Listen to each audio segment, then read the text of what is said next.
ready for the most glamorous event of the year, the U2B Streets Awards 2025, February 9, 2025, at Laven Midtown, located at 641 West 42nd Street, New York City. Join us at 12 p.m. for the pre-show red carpet extravaganza and a chance to win $500 in our fashion contest. From 2 p.m. to 4 p.m., enjoy the gold tier experience with speakeasy confessionals, press interviews, and premium cocktails. At 4 p.m., the platinum tier includes performances, a comedic host, an award ceremony, dinner, and gift bags. From 8 p.m., the diamond tier features a VIP after party with a DJ, aerial dance, fire performances, and gift bags. 24 U2 categories, and many nominees.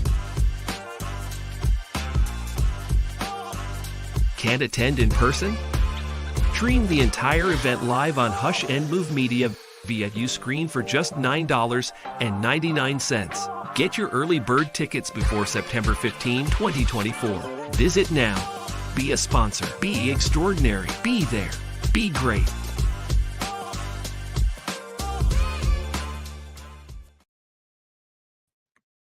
Woo! Man, we are here. The reason I had to reschedule and like twice because someone shut off the smoke alarm. One of our neighbors shut off the smoke alarm, and it sent out an entire group of people, and we had to call the fire department. So, thank you for being here with me. And we are going to continue what we did last night if you were here. And what we did last night was I mainly had a thought of what could be very well the Black community. And what I mean is, can it be saved or is it non-existent? It can't be non-existent because we're here. And so when we're acting to each other, we can just say it's trash or it's this or it's that. I say it can be saved and it could be something else. It's just that when truth was here, and merely we had a great conversation last night. But I often say this about him. He is very negative when it comes to that. But I would say I don't default him for being negative, because what is out there is what people put out there, and it's the truth. But that doesn't mean it has to be the end all be all. Hello, Bridge. Nice for you to join us. It doesn't have to be the end all be all of things, but let me get back to what this thing is really about. This thing is about the gender war.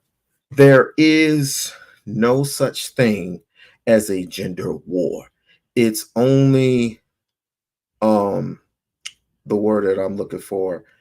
It's an agenda to get people, Black people, to separate from ourselves. You forget, if you add everything up together, disease, death, destruction, you name it, it has been orchestrated.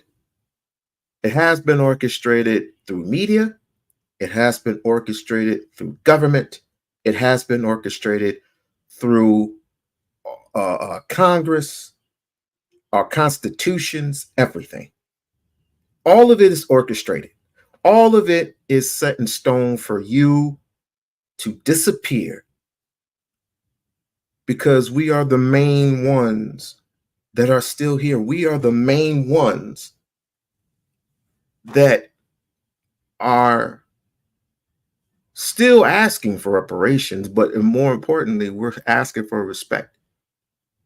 And what happens if you're a person that's in power and it's known and it's documented that you owe a group of people. You gotta delete. You gotta delete them. You gotta delete 15 million people. You gotta delete them somehow. Through police brutality, through homelessness, through disease, all this COVID, all this HIV, all this HIV and AIDS, all this other destruction. You have to separate it somehow. But the most destructive one of all is you have to place one of our brethrens against the rest of our brethrens, one another, whether it be brother against brother, brother against sister, sister against brother, black skin versus light skin. But we don't see these things. We don't see these things in totality because we are so busy being blinded by cash apps. We are too busy being blinded by money and trying to be the top dog. I don't want to be the top dog. Because if I really wanted to be the top dog, I would have went to a radio station and I would have went to the press. I would have went to the media, and I would have just whatever is spewed out of my mouth was really going on. I could just say whatever. But I want to tell the truth. And the truth of the matter is we just need to exclude certain people away from us.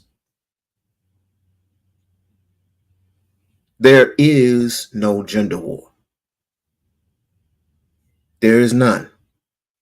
It's just a whole bunch of people just trying to get money. This whole thing is a money grab. This whole entire thing is a money grab. And if I wanted to sell myself for bucks just to get a first and 15th check, which you got to make $100+ by the way, in order for you to get the money, you got to make $100+. And when you do, they take 30% of that. They take 30% out of everything you do. It's not like your lead attorney. You're never going to be lead attorney. Lead attorney makes money on top of his real job. I think the money that he makes off YouTube, he just gives to charity. That's what I believe. And you make, I mean, fuck, you make certain people feel like they're doing something wrong. You make a whole group of people feel like, I'm just going to take, I'm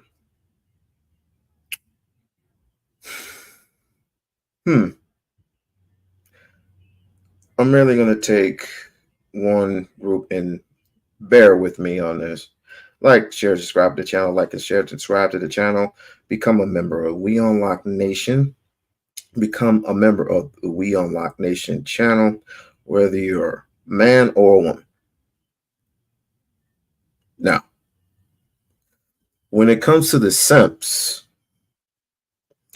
merely these wannabe alpha males have merely something to say to the simps, because they see the simps catering to the women who, I'm not saying deserve, but we want to be stone and kind.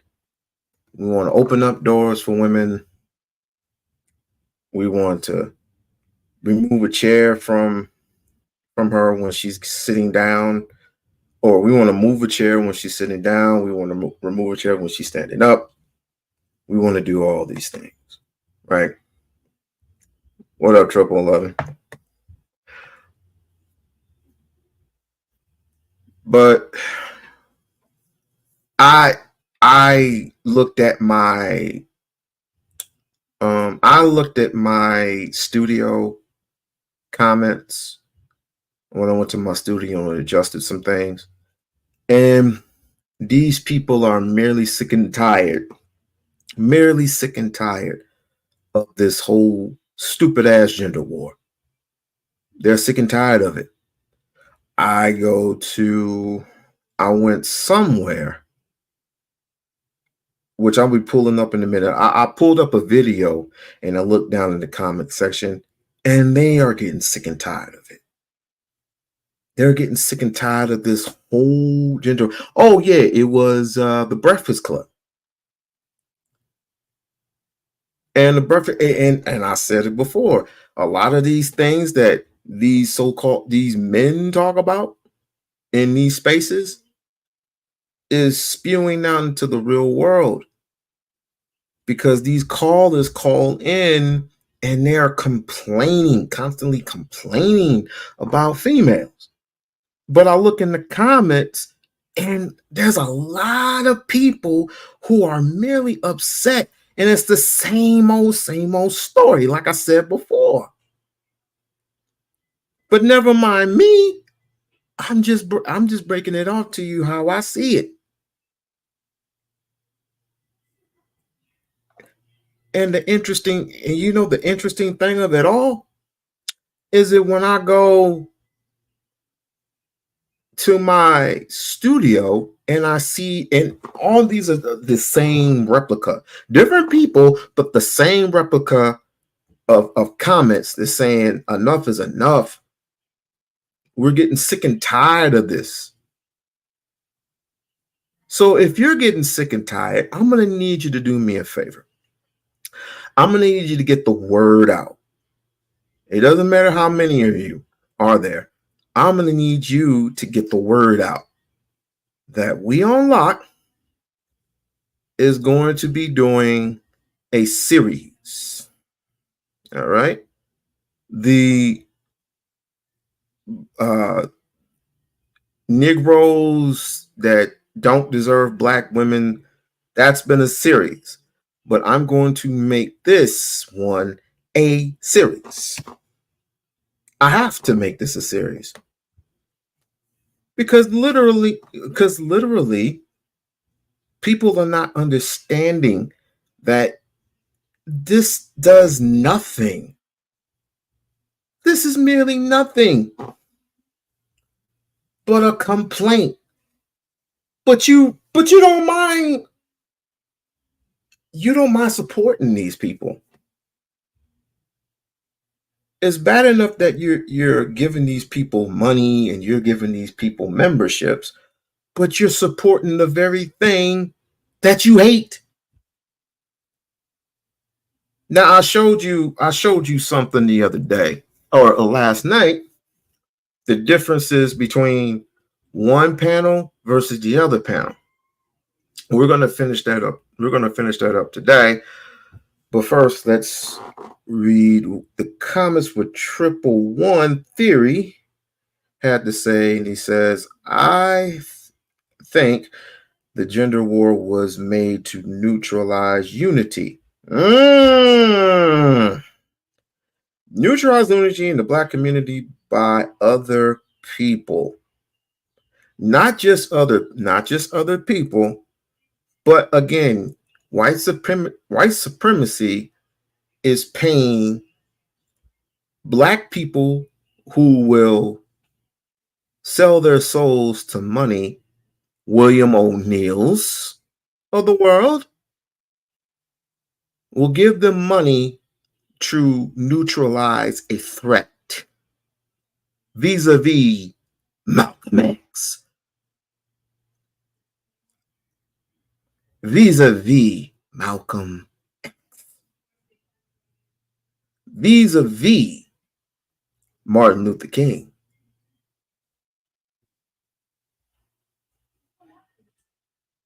vis-a-vis Fred Hampton. The list goes on. vis-a-vis, go ahead. Vis-a-vis Nipsey Hussle. The list goes on and on and on. And you guys are no different. Those who keep praising and praising and praising, that's what you're doing. That is what you're doing.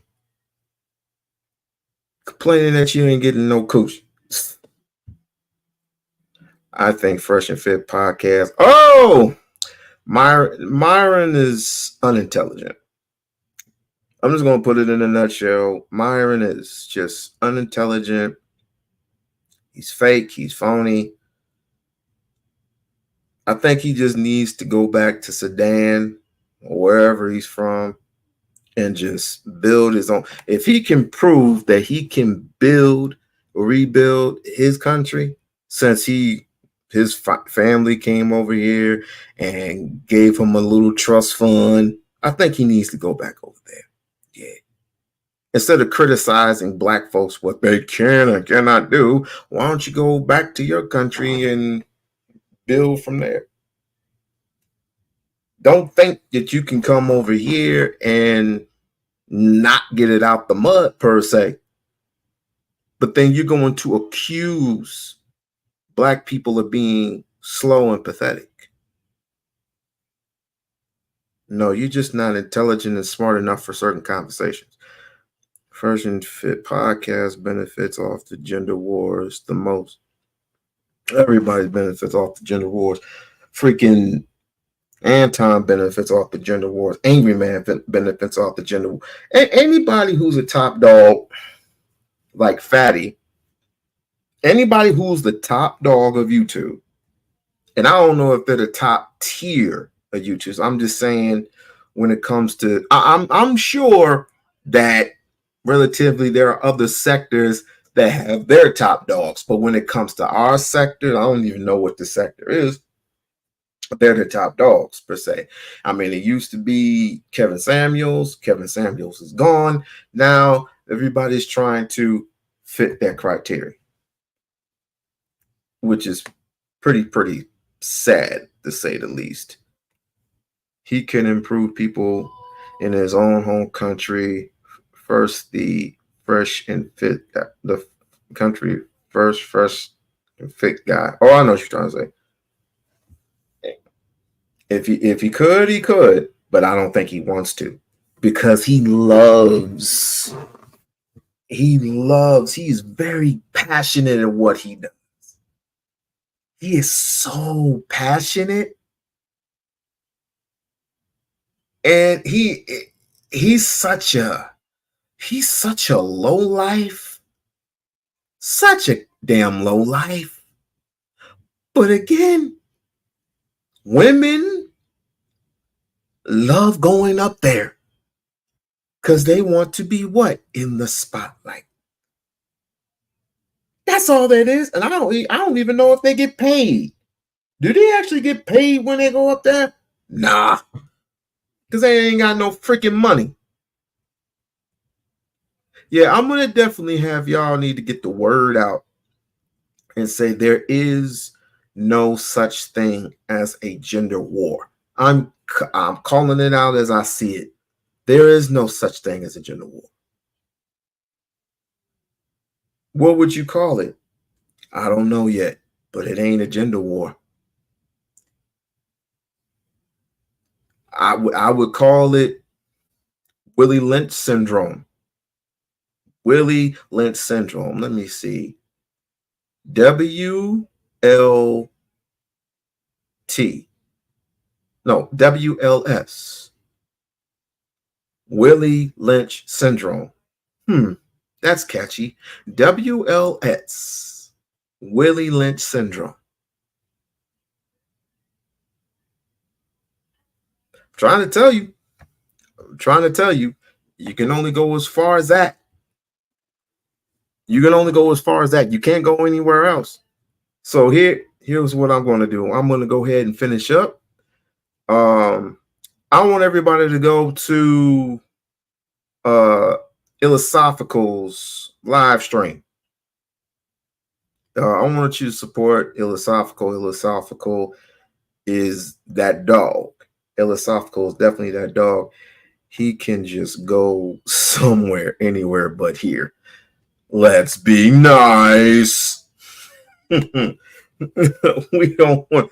We're trying. We want to be respectful, respectable to Fish and Fun. I mean, Fresh and Fit. We want to be respectable to those guys. You know, the ones that make babies but don't want to take care of them. Oops. Let's finish up here. Let's go ahead and finish up. Shouts out to the channel. And make sure you like and hit that subscribe button. Tell a friend, tell a friend. Here we go. Just respect is the thing we need to get back to. You know what I mean? Because the gender roles are going to be different from now on. You know what I'm saying? But we can get back to the basics. Just how to do with each other as just people. I think we got to wait from that. Now, does that make sense? You know, is that too far-fetched? You know what I mean? I feel like that made sense to me. Because if we think we're going to go back to this place where our grandma and grandpa was, we're sadly mistaken. And if we going to even attempt to get there, we got to get back to just respecting each other as people. And we far removed from that. Just, oh, you old niggas, you old chicks, you old this and that. You know, it's all this assumptions about, instead of just saying, I don't know you. What's your... He's got a point. He's got a real good point. Let's see here. Let me go ahead and do this. He has got a real great point. However, let me add this. You don't have to take everyone with you. You just got to take people who have different points of views of you all, but at the same time, keeping that tonement down. Less like being more logical and less insulting. You know what I mean? Yeah, more logical and less insulting. Your name? How you doing? All right, let's start from right now. You know, we don't know how to deal with right now. We can't just deal with that. You know what I mean? That's why I wrote to the brother. I said, hey, bro, you know, you just assumed a lot about the panel. After you just told her, Jeff not to assume, you turned around and did it. You know what I'm saying? So it's like, can we get back to just a level of just regular respect and just regular communication before we get to this, you know, this submissive woman or this provider husband? Can you just respect a human? Can you respect a man, respect a woman just for being a man and just being a woman? Like, it's like, oh, if you're not my woman, I ain't got to respect you. If you're not my man, I ain't got to respect you. When you just respect people because, you know what I'm saying? So one thing obsolete was used, right, in terms of the provision, right? Because women have opportunity and they can provide it for themselves. The house husband thing, just because I don't use some, you think that's a minority of men that are willing to be house husbands, all right? That's what I kind of heard, but correct me if I'm wrong. Yeah, I don't think it's a whole lot, but I think that even if you don't want to be, just based on the way the economics are, sometimes the roles have to change. Sometimes we have to be providers, sometimes we have to be at home, and vice versa. It's not as fixed as it was. So I feel like the dependency, both sides wear both hats at times. Okay, that's okay. You know what I'm saying? For the most part, anybody has these days. Everybody has to be prepared to carry the weight sometimes. Now, if we're blessed enough to take care of the whole home, and so be it. You know what I'm saying? But everybody's not in that position. So it's like you have to be more fluid in how to deal with each other now. Because I think a lot of times when we deal with relationships, when we listen to these conversations, it's like we just ignore the fact that our people have changed. We have been altered. We have been changed. Whether you want to blame, whatever you want to blame, we're different people. We have a different outlook.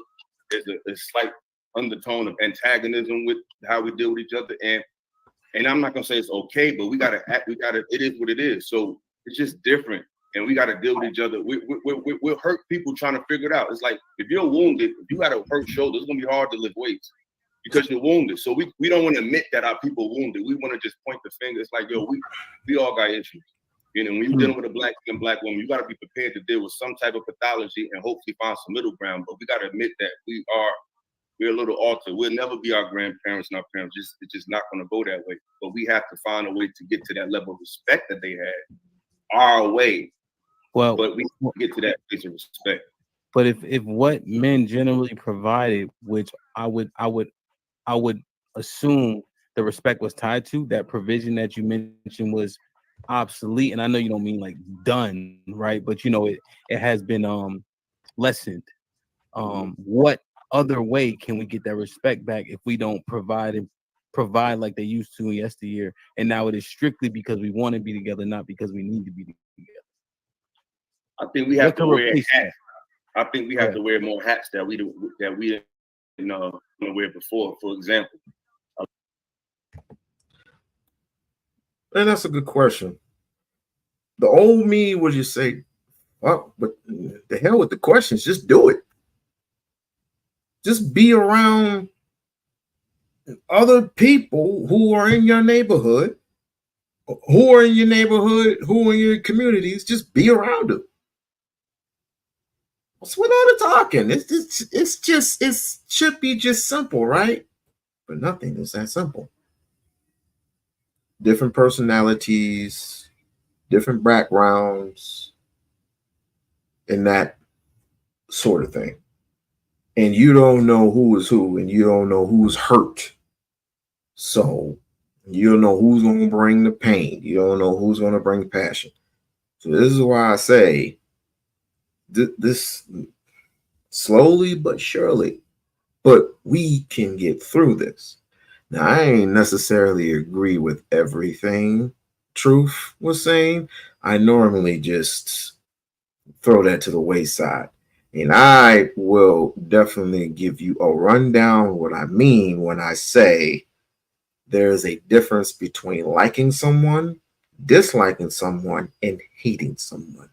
I will definitely give you my interpretation of those in a little bit.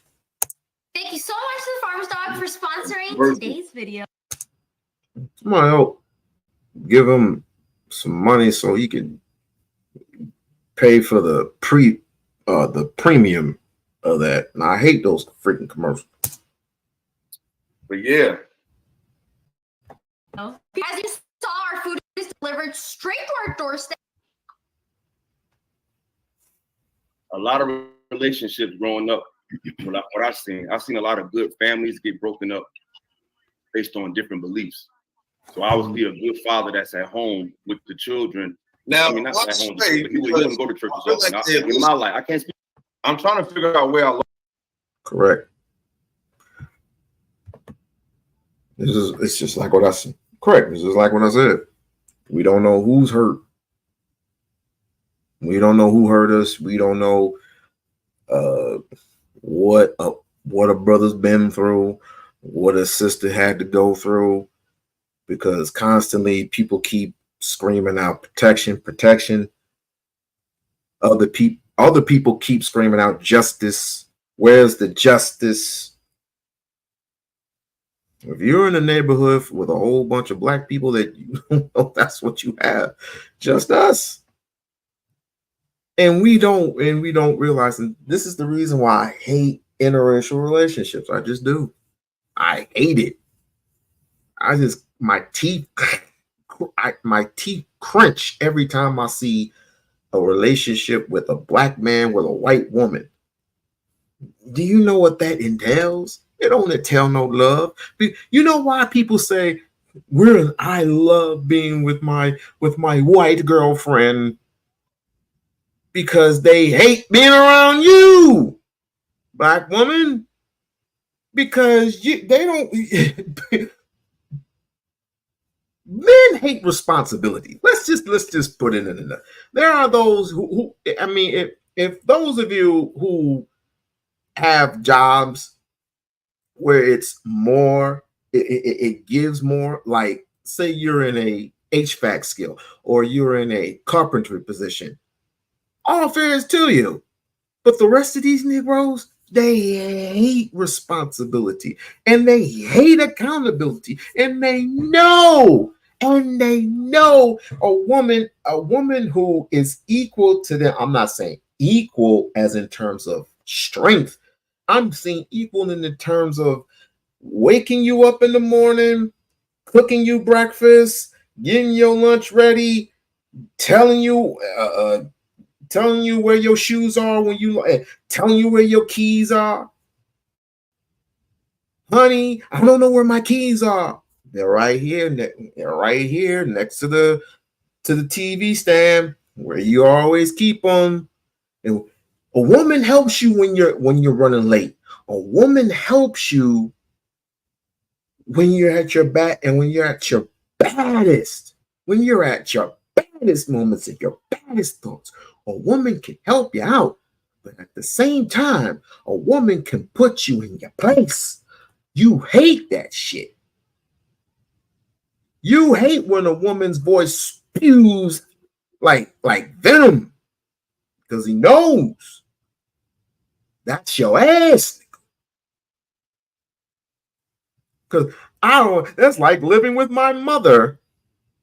I don't want to live with my mother. I want to live with my wife. No accountability, huh? It would be the same thing if you would have did that to her. The exact same thing. If she were to mess up, you would have did the exact same thing to her. The truth stings, doesn't it? Oh, that truth hurts, doesn't it? That thing in the morning that fucking hurts, doesn't it? Lost a brother because I felt like he was listening. You know what I'm saying? I felt like he was kind of trying to get a grasp of what I was saying. So I think I'm trying to figure out where I lost the brother at. Because if you look at him, I'm gonna minimize my screen. If you look at the brother, he's agreeing. You know, he's nodding his head. He's trying to understand. Does your moral code have contingency? Oh my God, how do I? You know, I have the. Oh man, how did we get here, y'all? Take your time. Take your time. Man, what is going on? One thing, all the white bullshit or white supremacy reigns supreme, and they can't come up with a Pfizer internet. That's why the Chinese is taking over. Guaranteed. The Chinese is taking over. Freaking Elon Musk with his crazy ass. I'm starting to hate Elon Musk. And the reason why I said that is because have you seen them cyber trucks? Have you seen them fucked up cyber trucks? If y'all like them, if y'all seen them if you like them cyber trucks, put a 1 in the chat. If you like them damn ugly ass cyber trucks, put a 1 in the chat. I hate them damn cyber trucks. Ground up. What does that mean to you when Rilla says? Well, to me, it means whatever you. What more? Too much is given, much required, and we just got to dig deeper to find the jewels that we have to give to each other beyond transaction, because it's a wash at this point, in my humble opinion. Okay, yeah, I think men should certainly be the spiritual leader of that house. I think that's a good point. In terms of that, I just wonder what that baseline would be. Rilla, one thing that Illa said in terms of, you know, us being, this may be a stronger term than what he meant, but a downtrodden people because we come from trauma, especially if you believe in epigenetics as an example, where you can quite literally pass What's going down on, brother? experiences. Do we need to stop? Peace, bro. Can you hear me? Can you hear me, Ed? I ain't know yet. Ed, can you hear me? Can you hear me, brother? Can you hear me? Millennials were trying to balance and get the reality was placed before us, which was the Gen X's, and get peace along with the tradition. And with the Gen Zs, they need to get integrity, which is character, and they don't have that, which is I see what you were struggling with. Sway. They don't have none. And my thing is, because people's like, oh, just stayed up there. It's like I don't see a value in. I thought the value was in leaving. I think it was a lesson in me leaving. Because if I look at it like this, once the conversation goes left, and that goes with anybody in this space, I'm moving. I feel like if the person is being resistant to what I have to say, if the person is just has a fixed outlook on things, if I stay on that show, I'm staying for either because I want it. Man, Trump is a whole joke. Trump is a whole damn joke. Did you see Hulk Hogan? Let me tell you something, brother. Donald J. Trump is going to win this election. What you gonna do when Donald Trump runs wild? I'm like, if you don't take your 70-year-old ass, hating on black people ass to up out of here, what you gonna do, brother? I wish Macho Man was alive. He'll smack you in the. Macho Man and Hulk didn't like each other in real life. They couldn't stand each other in real life. I remember Macho Man actually made a real live rap song about Hulk Hogan. I don't find that shit. Attention, which I don't. I just want to be right, which I don't either. I don't want to be right. I'm not trying to stay up here to prove my point. It's not that serious because it's not about me. I'm sharing you information. I'm sharing you my perspective. It's not about me. I'm just a vessel with experience in life. Jews speaking. And people should take your experience as well as my experience and try to combine the two and see what we led wrong and try to correct it in some sorts, and as well as taking the good within those experiences and try to plant seeds within the good that is there. However, we're going to have to separate the bad from the good. But apparently there are those among us who want to keep the cycle going. And I myself are going to spot those people. I am literally going to point those people out and I'm going to put them on Front Street. That's what I'm going to do. Through me. It's not about me. I'm just sharing the information. I'm passing the baton. And if you're fighting that and you're pushing back on that, it's like, what is the lesson? What am I teaching them? Because in real life, people are not going to facilitate that. You go into any place of business and you're being belligerent or you're not being, they're trying to tell you, well, sir, this area is where you need to sit. Well, I'm not sitting there. They're going to tell you to leave.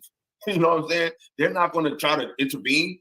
So why am I giving them a false sense of reality by trying to fight through that? Because we're on a panel like, we men first, because everybody keeps talking about content, but we're men and women doing content. It's not content before adulthood. Adulthood comes first. But go ahead, bro. Yeah, and exactly like great points that you made, and then also like Donna, Jack Nicholson, those entertainers, those your iPad, your laptop, and everything. Know how to talk to people, knowing when to wait your turn, knowing when to understand, when to interject, when not to. That travels well. And when you hear their complaints about young women, about our respect, and it's like this whole everything that these young cats is using, somebody older than you made it. A Mac wasn't made by a Gen Zer. A PlayStation 5 was not made by a Gen Zer. Nike was not made by all the stuff y'all like is made by people that was older than you. Your favorite artist. What do you think? Drake is in his 30s. Kendrick is in his 30s. J. Cole is in their 30s. Like all these people are older than you. These are millennials. These are Gen Zers. These are the people that shifted the world to make youthful hip hop culture the thing. So to act like you can't connect with them, you're gonna look foolish before. That is so correct. Even though I'm on the fence about Drake, I'm on the fence since Kendrick Lamar just tore him a new one 3 times. Tore him a new one 3 times. It's a shame, though. It's a shame that we had to go through this, because I look at the brothers and sisters in that particular space, and I say, some of them I would love to ride with, and there are others I would just hope. Well, I'm not going to even say that, because I would sound like a complete buffoon if I were to say something negative. So I'm gonna let it go.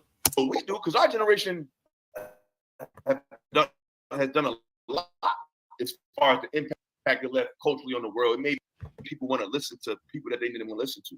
So for you to just ignore that, not realize they gave you a place to facilitate your interests and your skills. Like now you can play a video game. Shout out to my boy Cole. Cole, what's good, baby? Now you can make money playing PlayStation all day. Why is that? Now you can now you can go online and just create a fan base through the internet and make music. Why is that? It's like, who set these precedents that you're able to follow up and come behind? It was not anybody from Generation Z. Maybe they'll produce some in the future, but everything that probably enhanced it more, but they didn't establish it. Yeah, they didn't establish it. You know, they was able to take advantage of things that the other generation had. You're asking if Michael Jackson was able to benefit from social media. Mm-hmm. You have to produce. Brother said you have to produce results. See, that's the thing. You have to produce results for your own life. Yep. Your parents and the people that's in your life is supposed to produce results for you that you can. If I do A, B, and C, then she. Yeah. Or if you hear me say, we overcompensated for our lack of identity, using the whole kings and queens and grand rising, Mother Earth, and all of these things. We overcompensated, and we didn't do the internal work, right, to restore self-identity. That's why when I opened with my greeting, I said Kuji Chagalit Habari Gani. What's today? What's the good news? And then Kuji Chagalia, which is self-determination, our ability to determine ourselves for ourselves. So, and I don't want to be long-winded, but just as it relates to the king and queen, I think it is a bit much at this point, right? Because if you're a king, you got to have a kingdom. What are you ruling over? The first kingdom you're responsible for is ruling over self. What's not doing that correctly? So yeah, it's a bit overused and it's cheesy at this point. My opinion, it's cheesy. It's cool, but it's cheesy at this point.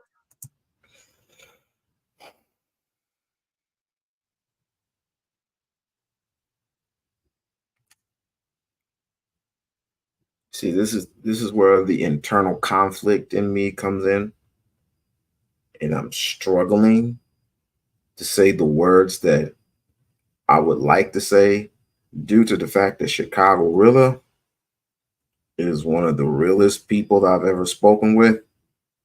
But at this moment, what he has said, I'll give it 50-50. Queen is a term of endearment.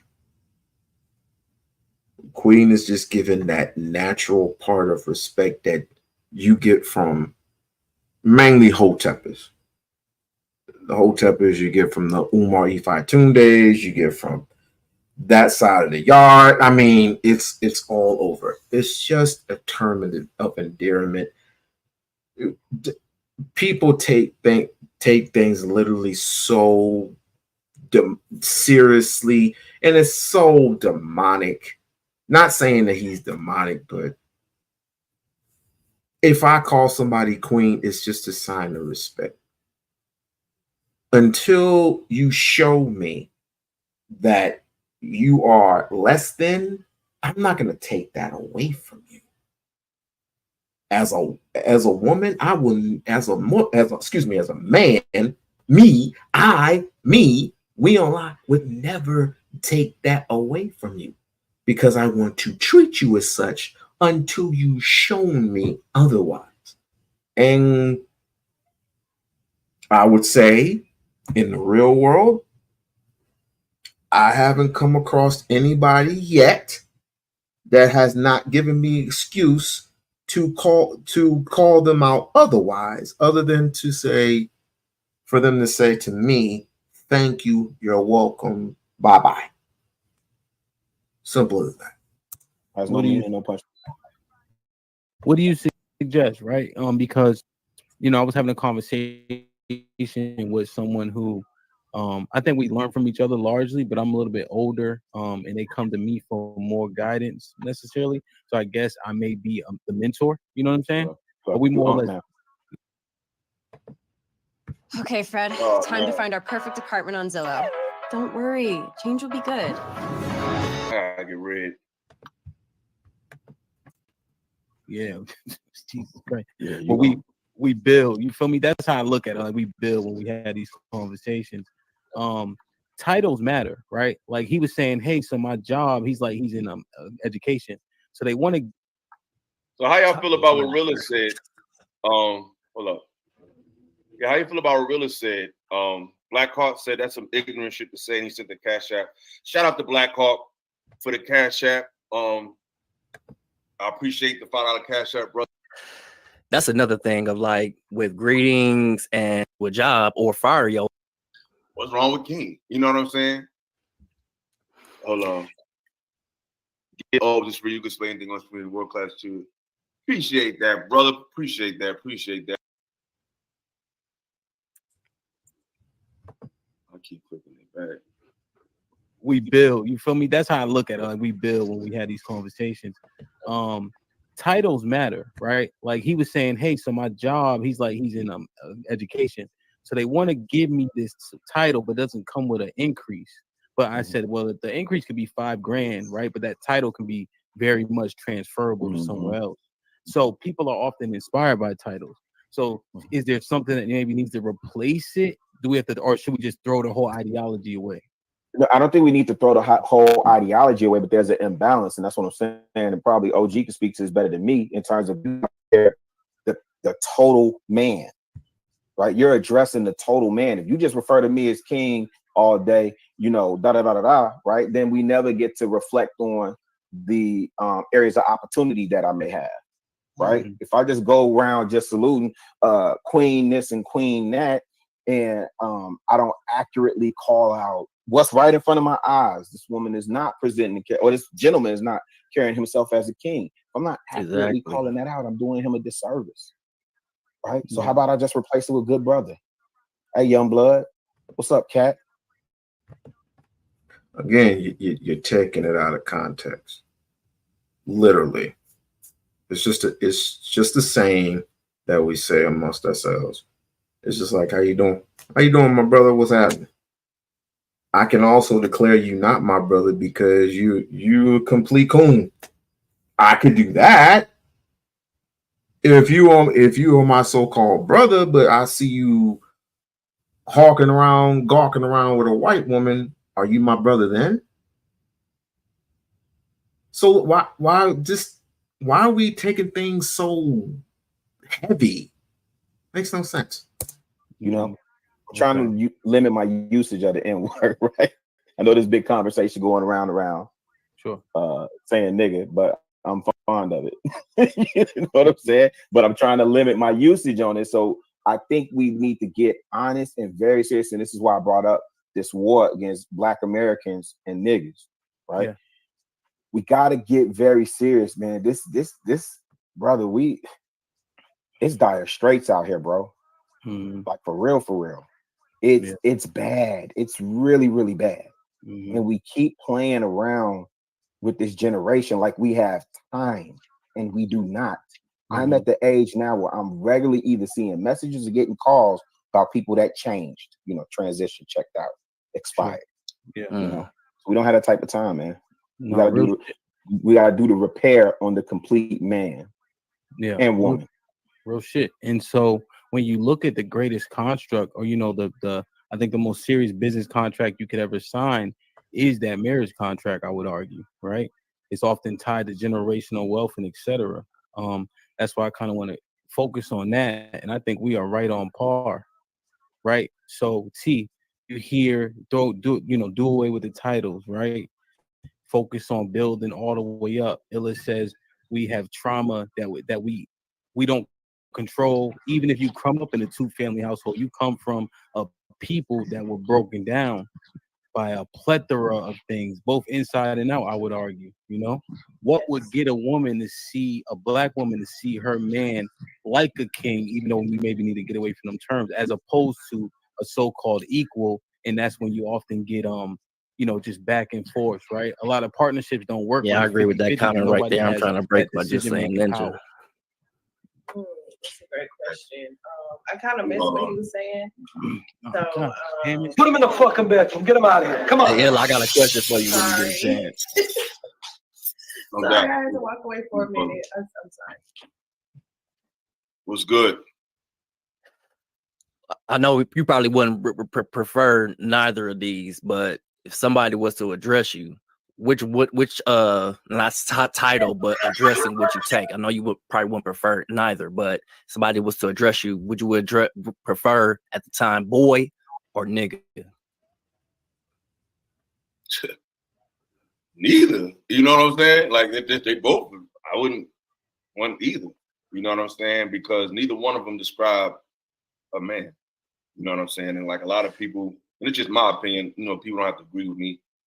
But a lot of people think that word nigga come from, you know, naga and negus, and it doesn't. You know what I'm saying? That's not where that word comes from. So I don't think that word has any power. I think we use it out of this, like, because we just used to use it. You know what I'm saying? We took the political power out of that word. So they can't use that to make us feel less than. But as far as linguistics is concerned, this etymology, what a word means is what the fuck it means. And the troglodyte, the word nigga comes from troglodyte nigga, which is basically a caveman. So I could never do that. So it's like, regardless of what, we got the colloquialism version of words, and then we got what words really mean. I think we use words so loosely that we really don't understand the real meaning. You know what I'm saying? It's like we redefine what words mean, but words mean what they mean. You could add your own flavor to it all you want, but they mean what they mean. So I think we just got to get back to just, like I said, just respect. Just call and calling you a king should be respectable enough, but now it's like y'all don't even know who y'all are. There are very few of you who do know. Y'all is just trying to just solve a problem that is merely solved already. If the solution is right there, put it right there on the chalkboard, but you steadily walking around like it's a treasure hunt. The freaking word is right. The solution is right there. The words of solved problems are set in stone right there, but you are so freaking busy going around the world. 40 years or 40 days and 40 nights of this. It feels like 40 years. And we wasted so much time. The problem is we already talked about the problem, but the damn answer is right there. It's right freaking there. But yet we end up going around in circles. We call each other by names. Like, niggas definitely a habit that I'm breaking, but that's like, we just so far removed from respect that we just can't just deal with reality. Just call, that's a young man, a young woman, an older woman, older man. It's like, just call people by their name. Sir, ma'am. We don't have to just assume. You know where sir, ma'am came from? Slavery. Right there on the fucking chalkboard. Boom. Why are we steadily calling each other sir and ma'am? Because we believe it's respectful. No, it came from freaking slavery. When the master was calling your name, it's like, yes, sir.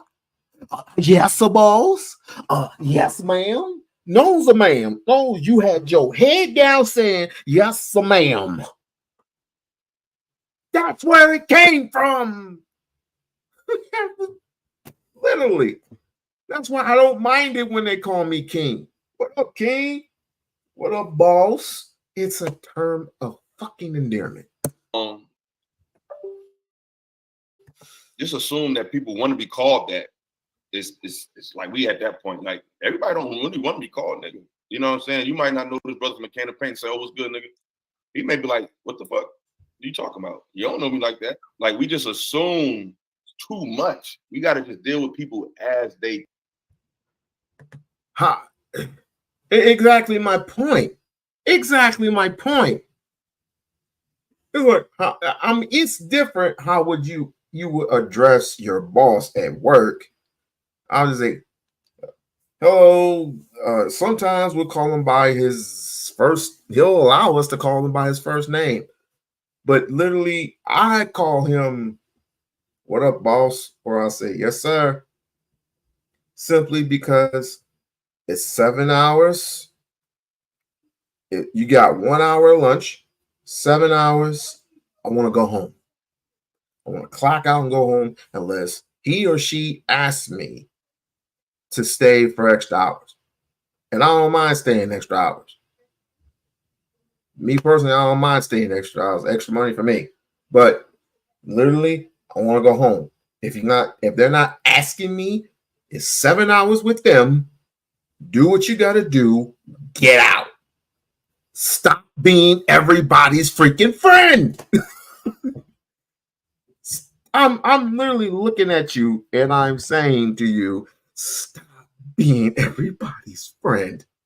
You're not going to be everybody's freaking friend, because a true friend would pull you to the side and say, watch yourself. Literally, watch yourself with such and such. You smiling and giggling with them and you playing with them, and at the moment's notice, they can turn around and talk shit to the boss. And the next thing you know, you're out of a freaking job. And that literally, that takes notice with me. You don't want to hang around those people who would tell you the truth. But literally, we will stop and was just be all giggly eye with everybody. That's why when I was at my job, I sat by myself. Literally, but there'll be people who would sit near me. I was like, what the hell do you want? I mean, not the people that, but it's like, sometimes I just want to be by myself, especially on my Fridays. It'll be Saturday night and I'm just chilling, eating. I'm just listening, trying to think of some ideas, right? But stop being everybody's friend, especially on here. You're not everybody's friend. That's why I look at people with the third eye. Look, for example, go back if you like and see what happened to me. Huh? What happened to me? Literally, what happened to me? And see if you want to go through the same thing. Lord knows you don't want to. They come to us in the moment, not because my man thought it was cool. So I'm gonna say it to you too. I'm not your man. You know what I'm saying? Yes, poop. Words do have meaning, my brother. They definitely have meaning. We can't just remix words and make it mean what they want to mean, especially in this space. It's like, we always trying to redefine interaction. Like, disrespect is disrespect. Respect is respect. It's not YouTube respect. It's not offline respect. It's just respect. You know what I'm saying? We just got to get back to the basics with this thing. We so all over the place that just basic common courtesy is just like, it's crazy. Yeah, that's a great point. He said, that's why I'm never going to say I'm a fan of someone short of fanatic. Absolutely. You know what I'm saying? I like this. I agree with you. I like to say I admire somebody. I'm a supporter of somebody. You know what I'm saying? I appreciate their talent. Like, these words, and look how people act. That's why I said I put zealot in Gen Z, because I feel like on this show, these men were so fixed on one way of looking at stuff. And that's like more of a zealot type of energy. Like this whole space, I feel like it's just full of like a zealot type of energy. And the definition of zealot is a person who is fanatical and uncompromising in pursuit of their religious, political, or other ideals.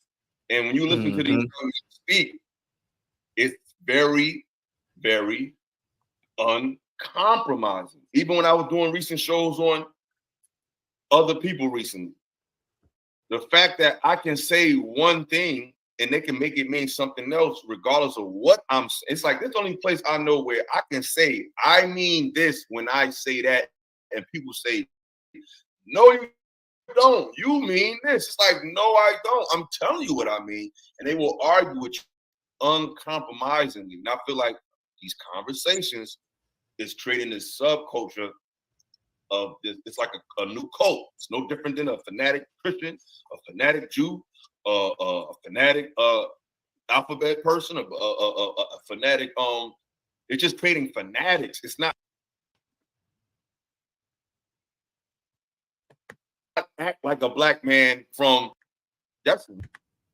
because, like I said, just because lyrics barrier out to we was adult. And see how that play out. Oh my God, these damn commercials. Come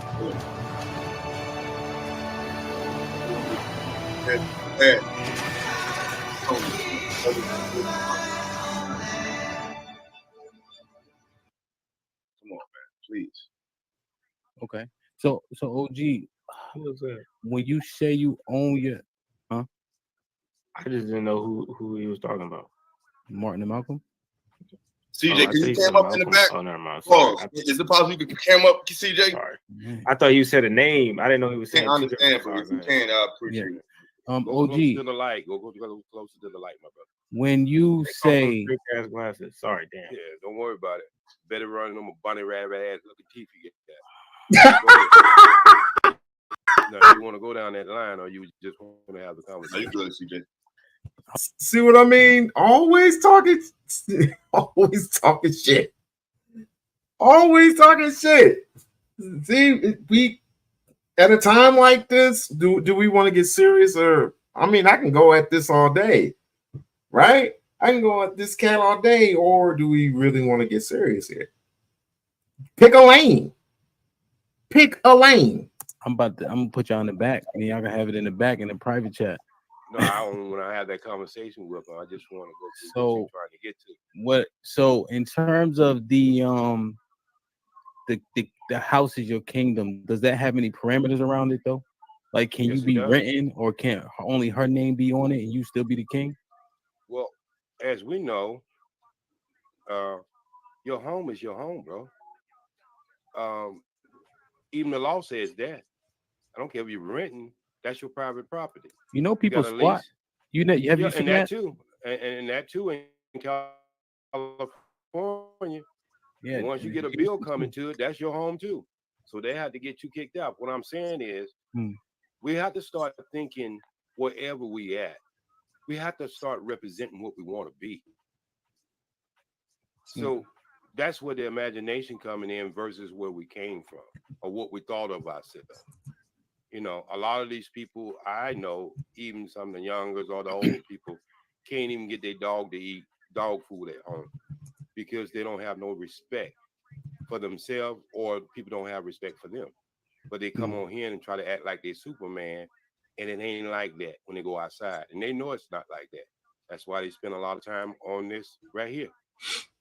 So what I'm saying is, we got a lot of people who talks about a lot of things and talk about things that really they have the slightest about, because we got a lot of people think they have assimilated into this system and think they made it. And every once in a while they get their The Matrix. O.J. Simpson card. So what we got to do is believe. We got to believe that that's number one. If you throw around words and you don't believe that's who you are, then you faking it. The word must represent something. That makes sense. But I would believe, and Sway, correct me if I'm wrong, if you believe it but have no results, how much does that belief matter? And still, that's why I say that words have power. Well, my wife would say words have enormous power.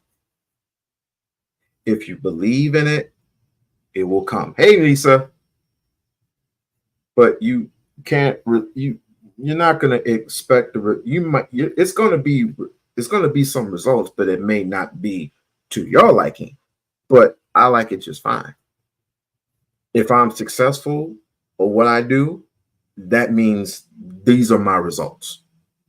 If I'm successful getting this job and getting a job done, then that's my results. That's my result. And I'm being called anything that people can call me whatever they want. If it's negative, I'm not going to answer to it. You can say the word, example, if you can say the word fuck boy, right? Or you can call me a nigga all day. Am I going to respond to it? Not really. As a matter of fact, I'm not going to even respond to it. But if you're going to call me a king, if you're going to call me brother, if you're going to call me anything other than those words, other than the words that are the opposite of king, brother man, or whatever, then I'm going to respond to it in kind. But the result is going to be there. But it's still the sign of respect that needs to be had. Sway. Man, it really don't matter at all, especially if you're trying to give somebody advice or set a level of a standard for something. Yeah. Hold somebody accountable to something as well. That's the biggest thing. Trying to hold us accountable to something that apparently they're not even achieving themselves is wild to me. Well, hold your own self accountable. Stop trying to hold other people accountable just because you and your feelings. Okay. Look at yourself in the mirror, or else I can be the one that holds one of them mirrors up, them small little mirrors, and take a look at yourself. But hold your own self accountable for right now, because you always want to be in a situation where you just want to argue with people. Make it make sense. You just always want to just yell at you. You just want to just throw in. If you're not throwing insults, then you are completely just in all of yourself. And this is what I get sick and tired of. I completely get sick and tired of people it's all about them. All about them and what I've been through and I've done this for a whole bunch of people and I don't get no type of respect. Oh freaking boo-hoo. You a young nigga, you'll get over it. They got this mission statement, but they're not even following their own mission statement. They now projecting on all the young people to somehow follow it, and if they don't, we're the problem. Let's look at this. Now, who blamed him for anything? You know, and it's like, I don't have to be a millionaire to tell you that, yeah, you should be a respectable man. You should be able to, let people get their thoughts across, that you should respect. Like, what's the prerequisite? If I'm not disrespectful, what do I need to have or own to tell you, hey, young bro, show some respect? Like, you have to earn the right to even say that to these cats. You know what I'm saying? CJ, jump in there. How you feel? What did you want to add to the conversation, brother? Thanks for having me up, Rick. I know you got your policy, and I respect it. But no. You don't homie though. You know what I mean? You got an excuse, so you good. What's up? So look, the first of all, the subject that you're speaking on is something that I take so seriously, bro. I had a panel a while back with probably about 4 younger guys, mostly millennial though, and mostly Generation X. And a lot of the same stuff that Sway talking about, I can relate to, because when it's like when you come to telling them about your experience, it's funny, it's not man enough, it's not real enough.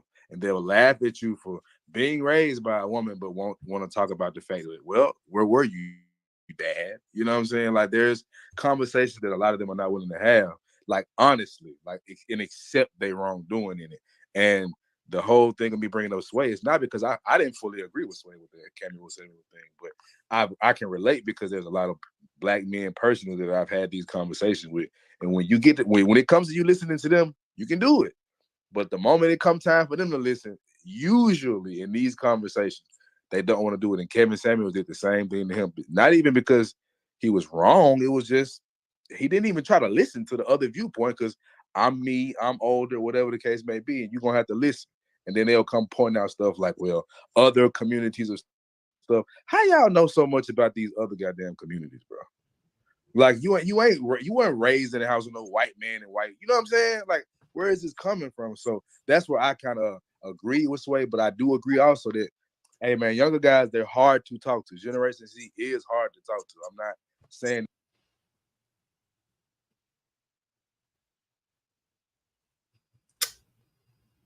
I never had an issue talking with. I never had an issue with talking with the elder. Never had an issue at all. Of course, there will be that one that said, "Listen to me for your own good." But I've never had an issue with a baby boomer. Never had an issue at all. If someone wanted to come speak, I'm from that generation. I'm a Gen Xer. So if people wanted to come to me and ask me a question, I'll try my best to answer it. I would literally try my best to answer it. We gotta stop jumping the gun. We really gotta start jumping the gun. Go ahead and like and share, subscribe to the channel, like and share, subscribe to the channel. If you can, please, if you have not done it, please become a member of the We-On-Loc Nation channel. Let's continue. It's one thing, but a lot of old heads do get in these conversations with young guys that try to sun them, bro. Not just the Bible. They got all the answers, man. Right. But that's the thing, though. This is how you know who be outside, because if you outside, you know the difference between platinum and fucking. You okay? You a little tiny little Negro versus a big Negro who has, if you got smarts, okay, you got smarts, we'll give you that, but this cat has wisdom. Your wisdom versus your smarts versus his wisdom don't equal amount to shit, because he's the one with the missing limbs. Did you forget about that?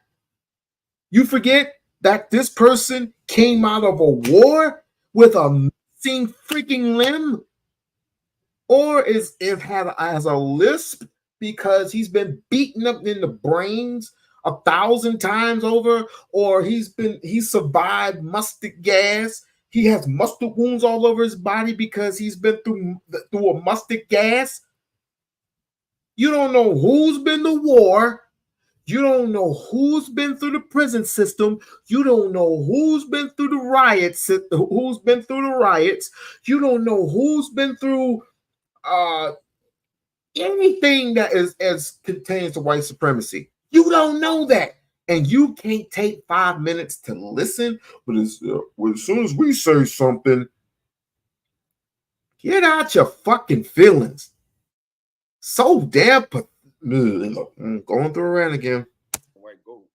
If you don't know the difference between Kevin Samuels and Illa, or Kevin Samuels and CJ, there's something wrong with you. Because my thing is, I don't care what happened to you. What that got to do with me? You got to deal with people as they present themselves to you in the moment. You can't. It's like, imagine if every woman you meet, you think, well, last chick I was with, she said this. You ain't gonna have no girl.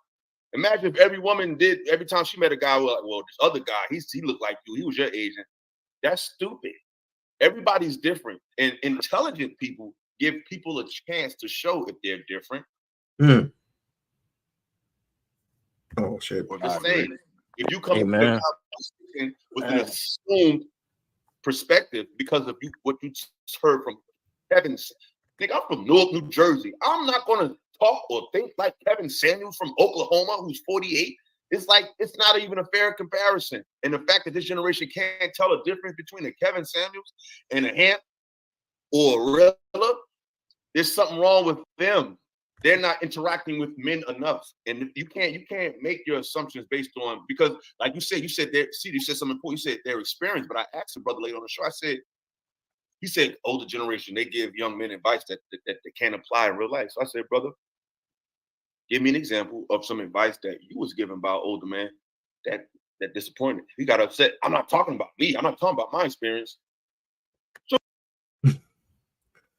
yeah, we definitely got to clean that up. What up, Theory? Yo, what's up? Damn, What's it's like happening? it's turning into a deep discussion about words having power. Now, that's a lot of wisdom. That's a lot of wisdom indeed. Yeah, and most likely we are using certain words that absolutely trigger people at times, and I often would say, get out of your feelings, dude, because apparently you don't know who's been through what. Yeah. Like me personally, I'm a Gen Xer, but I know what a baby boomer's been through Yeah. because I've So seen it all the time. so If experiences they've are been like through different. if they've been through a war or something, I'm not going to question a person, or I'm not going to doubt a person who is missing a limb Yeah. because I've seen it So, all the time, so right? it's like the different strokes for different folks. Like everyone's experience is each its own. Like don't invalidate another person because another person is suffering more than the other. Is it kind of like that? Yeah, yes. Yeah. And the older generation they don't listen to the younger generation. That's just so bull. Yeah. People say that all the time. Like they say that casually. Shit. It's just so. I mean, I would think you would want to have or to want wisdom from somebody who actually gives a shit, but at the same time you always want to throw your little 2 cents in. Listen first, let it digest. This is like have no and there are some people, especially on this board on this platform right here, that have no respect for our generation. Just have no respect and want to blame everything on the older generation. Which I'm not saying everyone, because apparently you and a few other people who are Gen Zers have respect for the elderly. Yeah. I mean, They stand out for them. it gives you room to digest whatever we're saying, and it gives you it also gives you the room to say, okay, all that he has said and all that he has planned for me, I can either follow it, I can dissect it and go with my own plan. It gives you time, it gives you room to do all that. But instead, you want to be this raw type person, as if to say, I know better. You need to listen to me. You had your time and you failed your generation. Oh, really? Oh, really? So if you don't want to listen, to me, fine. Go about it your own way. But I guarantee you're going to fail.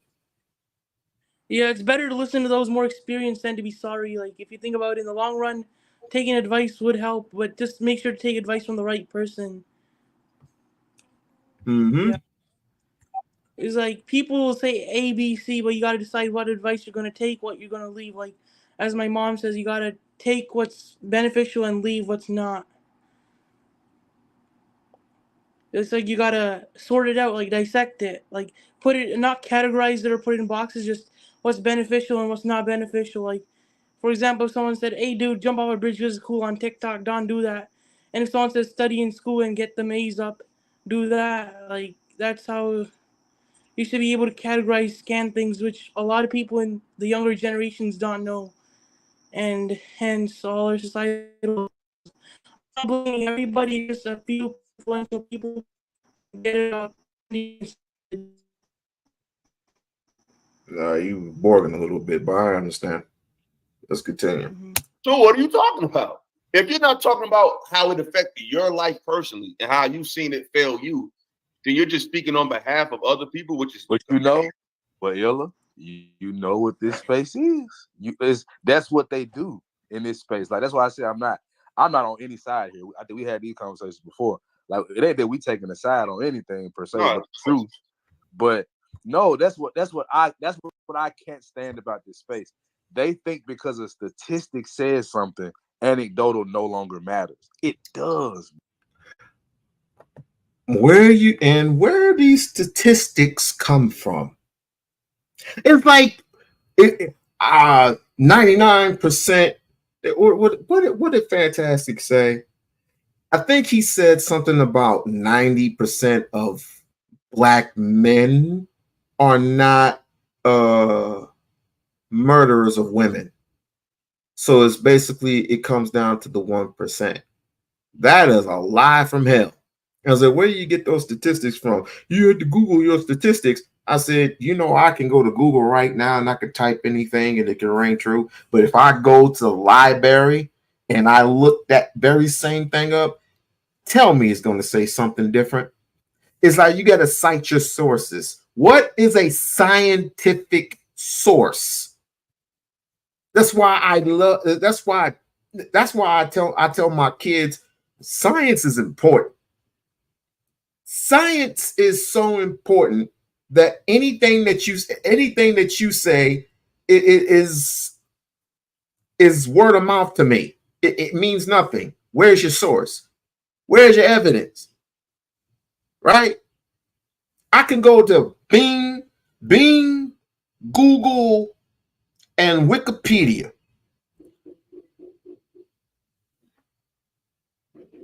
Oh shoot, they're shooting.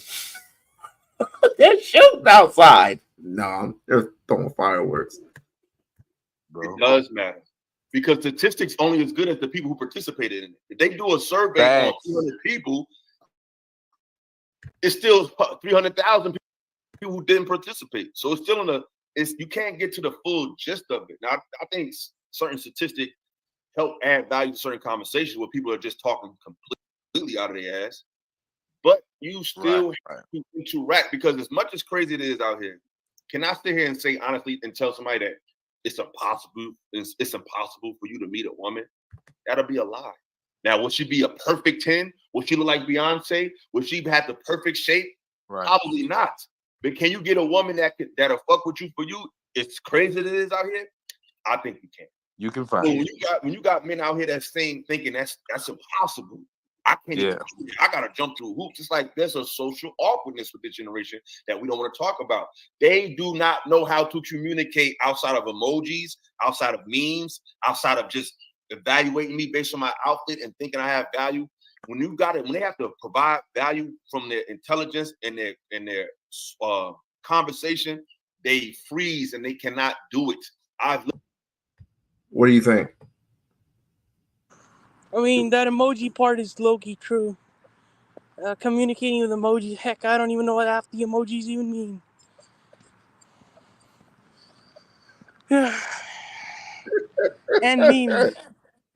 You got the memes, you got the emotion part, and they all. To me, it's all laughable. Yeah. But I guess they use them because I want to say that YouTube is and other platforms. I don't know. I'm just giving a guess. I'm giving an estimate that they're trying to silence you with certain words, and then the emojis do help somewhat. That's just me. Like you can't say, like for example, you can't say when the Jewish community, you can't say the K word, right? Yeah. So they put an emoji there. And everybody knows what that emoji is. So it's and like over here, language. you can't say the N word, but they'll put something in there to analyze what that word means. Oh, like the what we say, the ninja emoji or some shit, right? Yeah, you put ninja. Yeah, to put the ninja. Yeah, exactly. Oh, exactly. that's so it's like a secret language of its own. Damn, I Yes. gotta learn it. So But if you're I gonna use it for the right reasons, though. correct. So if you're gonna silence me, I gotta put something there, you know, because I gotta get the word out somehow. It's not like we can go from back in the day and we can, you know, go door to door, or we can go, you know, put a little SOS message on a bird and tie it to its foot and it fly off and it lands somewhere and we'll pick up the message. No, we have to absolutely positively either build our own platforms, go to somebody else's platform that does have less strict word settings or whatever, Like however Reddit. you like rhetoric, yeah, stuff like that. But here it's kind of difficult because it's like you just let the alt-right whoop a dude's ass for no reason and call him an N-word, but yet I can't call nobody The else. rich word. Yeah. Do you see the hypocrisy behind the double standards? I do see them. You can't call them rich, but they can call you whatever they want to call you. Yeah. They get mad when it's you, but they're happy when it's them. I'm not keeping scores or nothing, but it is what it is. Is there anything that you would like to see changed? What I would like to see change is like if people could just be a little more kinder to each other, even if like mutual respect. That's a big one. If people had more mutual respect for each other, things wouldn't be the way they are. But we don't live in an ideal world, but we can make it one. There's still hope. There's still time that people could change. Even though my dad says people don't change, some people change for the worse, some for the better. It's again a gray area. But if people can find the light through the gray area, then maybe there's hope. Maybe with a star. See, well, you said the exact same thing that homeboy said. Yeah, everybody go to Philosophical. Everybody go and support Philosophical. That brother is fire right there. Let's continue. Literally been in the club with young cats asking me, how do you do that? I'm like, how do you do what? Talk. I literally met young cats. I don't know what to say to these chicks. Like, they think that don't matter. Yeah. Everything is internet.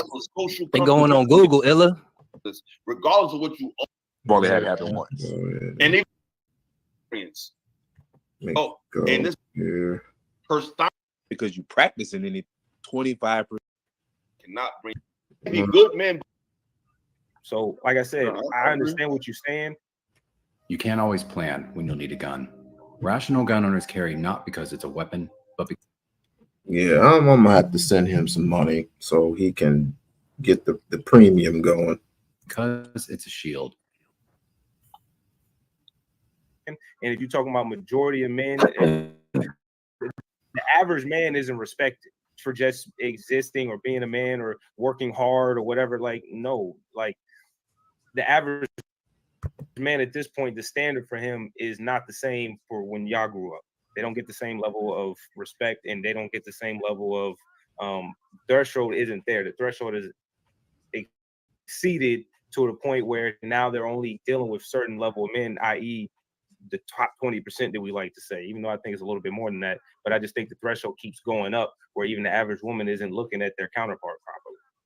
But this shit not just happening with y'all. This shit is old. It's just that with social media, things are accelerated and things are inflated and it makes it look bigger. But that whole concept of women chasing after a certain kind of guy, I grew up in the late 90s to early 2000s.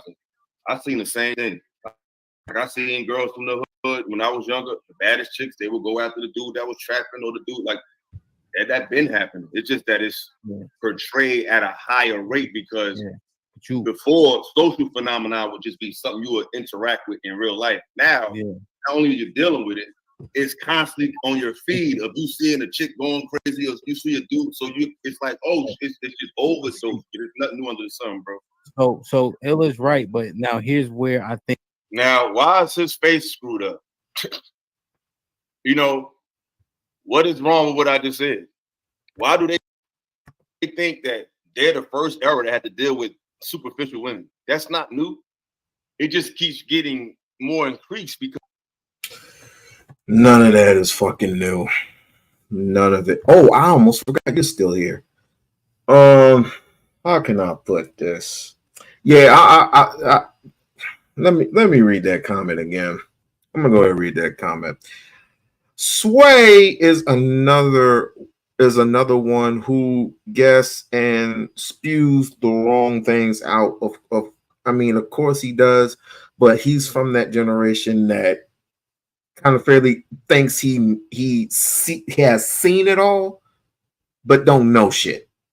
I think he believes he knows, but quite frankly, he doesn't know shit. But I know a brother here. I was gonna say I know a brother here, obviously, that knows his stuff. And you were going to say what now? Where's your wrench? Everybody knows those types that think they know everything, but then when the time comes to prove it, they're like, huh? You know what I'm saying? They're like, they elaborate more. You tell them to elaborate more, and then they're like, whatever they say is contradictory. The next thing that comes out of their mouth. Everybody knows a person like that, like one or two. There's always one or two people that think they know it all. Yeah, but and they think they know about women as well. And I'm just to be the type to say, if you know so much about women, it's apparently it's the women that you're used to because you've seen them a lot, but apparently you need to come to the other side and see the women that I see, who are very respectful and very feminine and very profitable. But you want to turn your idea man, who not him per se, but your idea man wants to get them pregnant. It's always that way. You want to have sex, and you want to just get them pregnant and then put them back on the shelf. Me, respect is like a two-way street. You gotta give some to get some. Yeah.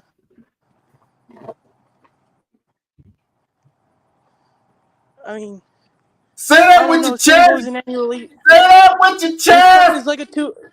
Respect is like a two-way street. You gotta give some to get some. Yeah, say that with it again. Yes. Respect is a two-way street. You gotta get something to give some, or something like that. You gotta give some to get some. Yeah, I learned that really quick. Hey, you said it so perfect. I'm gonna play this back in the short. I'm gonna play this back in the freaking short. What? Did I just spew some wisdom on accident? Because I didn't mean to. No. You said it perfect.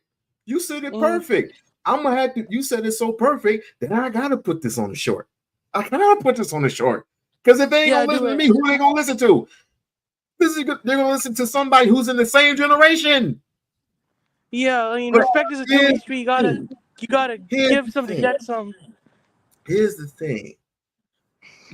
This generation is going to indeedly is going to be divided due to the fact that you're going to have people who talk like you or just intelligent as you versus the people who think they're intelligent or well, I'm gonna be fair, are intelligent but have different ideologies.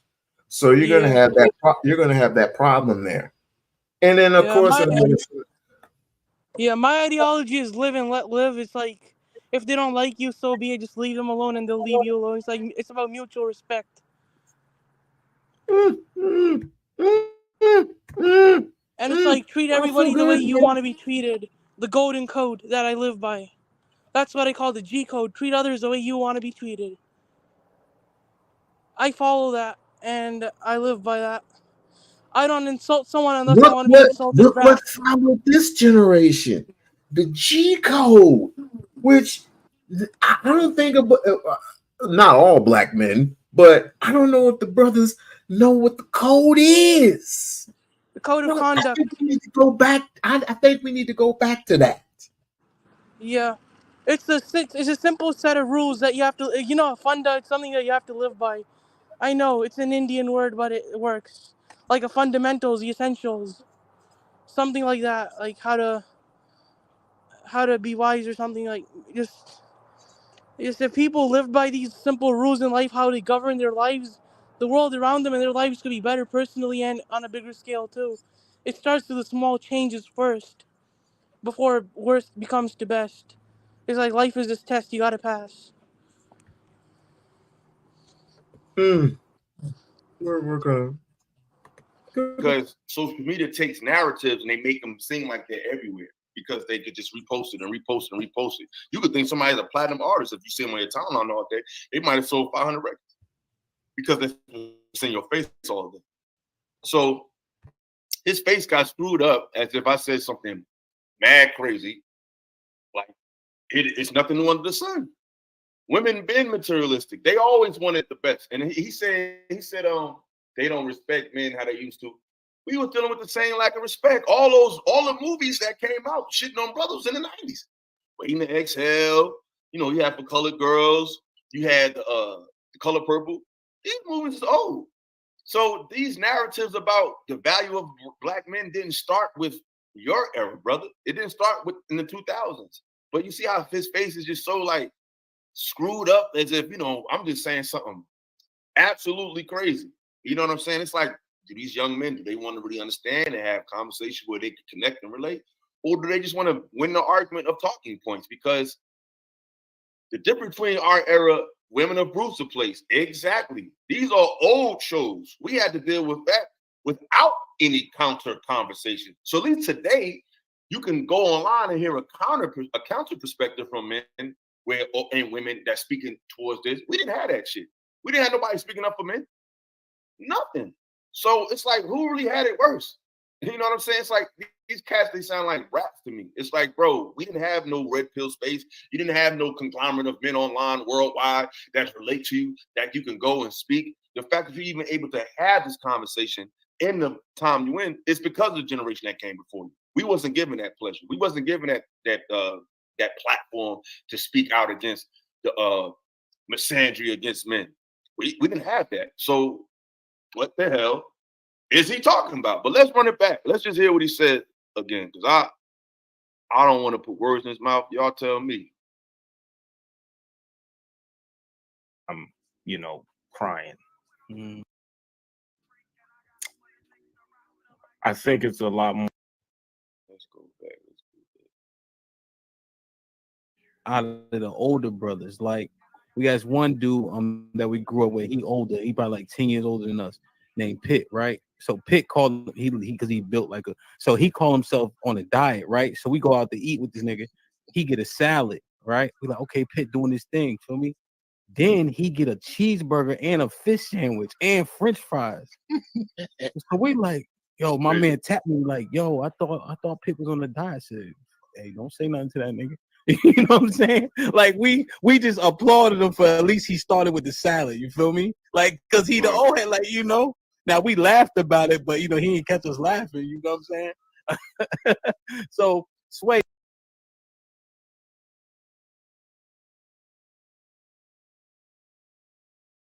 Oh shit! I was on mute. Your thoughts?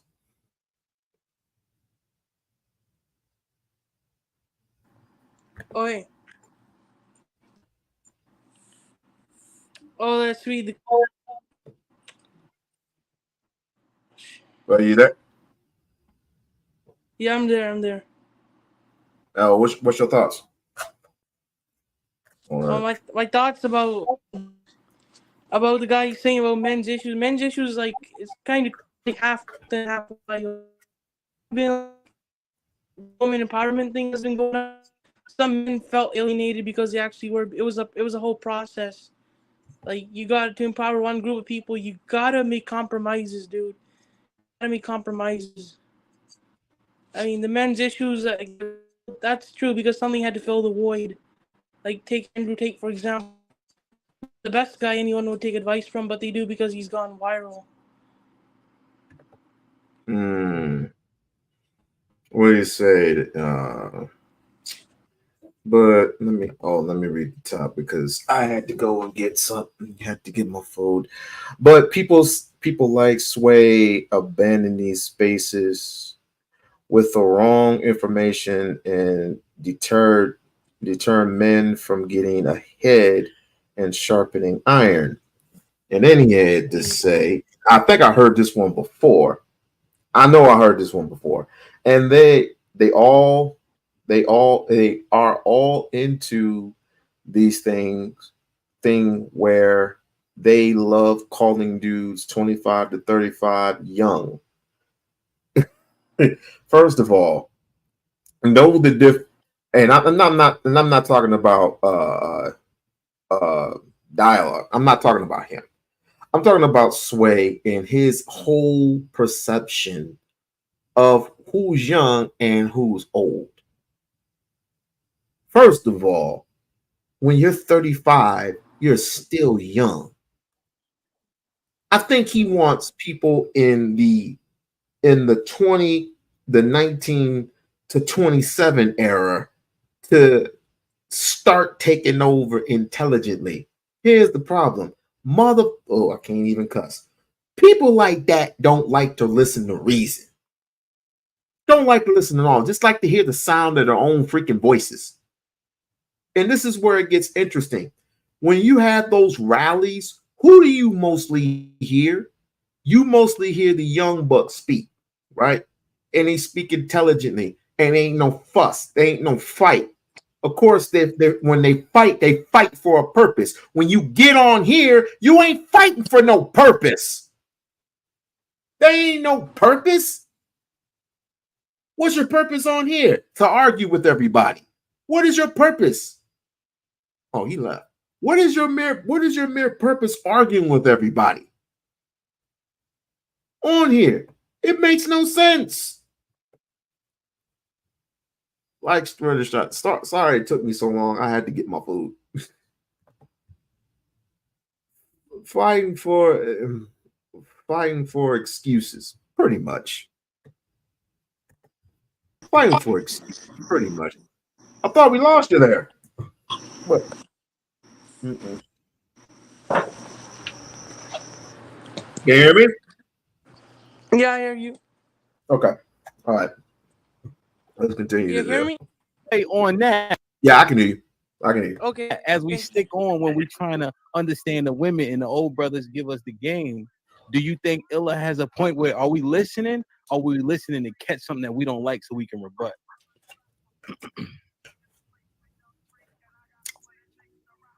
I think it's a lot more rebuttal. And then when Jeff was, brought up earlier about, you're not going to agree, to fuck you. It don't even have to come off of, when we, not agree is disrespectful. We could just literally just disagree and they take offense. Not just Uncle Jeff as he takes offense in particularly. I'm just saying in a lot of interactions in terms of situations, if you just simply disagree with them, it's more like, why the fuck are you disagreeing with me right now? I'm better than you. I know more than you. You should take what I say as gospel and should not be a disagreement. But if we say, hey, I hear your advice and I wish that would work, but if I was to use that on the women I'm dealing with, they're going to say, fuck you, or they're going to give me a certain response. That doesn't work with them nowadays. And then they're going to tell me to go find the chicks that works for, or I'm, crying. Yo, bro, can you give me an example of something like an older brother that has said to you to say or to a way to approach a sister that get, because you seem like a decent looking brother. I can't see a woman saying fuck you. So give me an example of like how advice from an older brother could get that type of reaction from a woman, in your opinion. How can an older brother get a reaction of fuck you, leave me alone? I want to say, what advice have they given you that gets you that negative, that you said will get you that negative response? Like, give me an example. I don't project my experience. That didn't say anything about me and that I personally got that response. No, I didn't say you. Oh, okay, but so you don't get those responses. No. Is it speculation? Is it speculation? I don't project. So What? He's online. Wait. Does that make sense to you? All right. See you later. Damn, he left. Oh, shoot. Make it. I don't. Can somebody make sense to? Then why are you? Why are we talking again? Why are we talking? Why in the hell are we talking? I'm not going to inject my experience. Then if you're not going to check your experience, then why the hell are you speaking? You give a prime example, or you spear this rhetoric that no one listens to the young generation. The old generation don't listen to the young generation. And then when a person of my ilk says, "Give me an example," right? Just give me a prime example. I don't want to spew my rhetoric. Get the fuck out of here. Like, you're going to immediately get all emotional, which he does at times. He does get emotional when you start asking him legit questions. He really does. And he comes off as an asshole. He's talking about how the advice and the information from older generation gets young men bad results. So I asked him, I said, so give me an example. They said, well, I don't have that problem. That didn't happen to me. So what are you talking about? Why don't you talk about your experience instead of trying to put your experience and have people live vicariously through you? What are you doing? What obviously you're getting a success. So what are you doing that young men your age are not doing? Because you just said, I'm not projecting my personal experience. It's like, it's not about projecting your personal experience, but you're projecting someone else's personal experience. So that doesn't make any sense. If your experience is not, I'm not dealing with this with women, I'm not getting that from women, then you're projecting still. You're just projecting someone else's experience, which you're not having. That doesn't make any sense. But this is the conversation. This is the disconnect. It's like, how do you have an honest conversation when people are just not thinking? They just saying stuff, but it's like, you're projecting, brother. You're just projecting somebody else's experience, which makes absolutely no sense. Like my experiences as this majority experiences as young men, I'm having a conversation outside of me. I just understood. So you're saying the other brothers will say women be like fuck you, etc. The average brothers. There are certain things and certain ways that a older man might pull up or move or think he should, approach women, and those tendencies and tactics typically are going to get dismissed, shamed, or you won't get played. There's a lot of negative. Can you give me an example? The idea of leading with a level of chivalry and being, like you guys were a nice guy, and a lot of times it's going to get taken advantage of. Unfortunately, the idea of you being the provider and protector is going to get taken advantage of. A lot of these women have their own money, like stated. They have their own protection, men around them, if not a strap. So if you want to be another dummy that they can throw in the way at any given call and give their life up for, or money to use when they in a jam, a lot of women my age will see you as that tool if you let them. That's true. So, like I said, I understand what you're saying. And if you're talking about majority of men, the average man isn't respected for just existing or being a man or working hard or whatever. Like, no, like the average man at this point, the standard for him is not the same for when y'all grew up. They don't get the same level of respect, and they don't get the same level of threshold isn't there. The threshold is exceeded to the point where now they're only dealing with certain level of men, i.e., the top 20. What this brother don't realize is that the average human being is not respected. We live in a disrespectful world. Whether you're male or female, the average person is not respected in general by people because people are just very vain and superficial. So it's not On top of that, you're still dealing with white supremacy. Let me get up close and personal. Eating fish. Fish pretty damn good. First and foremost, you're still dealing with white supremacy. That's number one. Number two, they're not going to respect you because of how low of the plane we have fallen. We're damn near dead last, and we are pretty much locked in box. They don't respect us. They tolerate us. That's why they respect more of the sexy reds than anything. They respect more of the sexy reds. They respect more of the Meg Thee Stallions. They respect more of the Lil Nas X's, which pretty much Lil Nas X's is part of your future, right? They love the TikTok they love the TikToks, which you completely take over TikTok. You completely take over Instagram. You completely take over Facebook. You completely take over all the apps that white people know. White people know that they are literally it's going to cater to people like us. And if it ain't nothing positive, it is all negative. All negative. If it were a mixture of things, it would have been suitable. But they ain't. The grandmothers are not there anymore. The great grandmothers are gone. The grandmothers are no longer there. And still, your average grandmother is 24. Great grandmama 36. Yes, you get no respect. And the average nigga, the average nigga is in jail, cell asylum, or dead. But I always look at the other side. I look at the other side as a man is hardworking. A man is respected by his peers. The man is respected by the truck drivers. The bus, if he takes the bus, he's respected by the bus drivers. He's respected by everybody that is merely putting in work for his time, during his time, for his community. And certain people do not respect him. Young people merely make fun of him because he takes the bus. So how does that work in your everyday crawl? Why are we talking about young folks as if they're the future?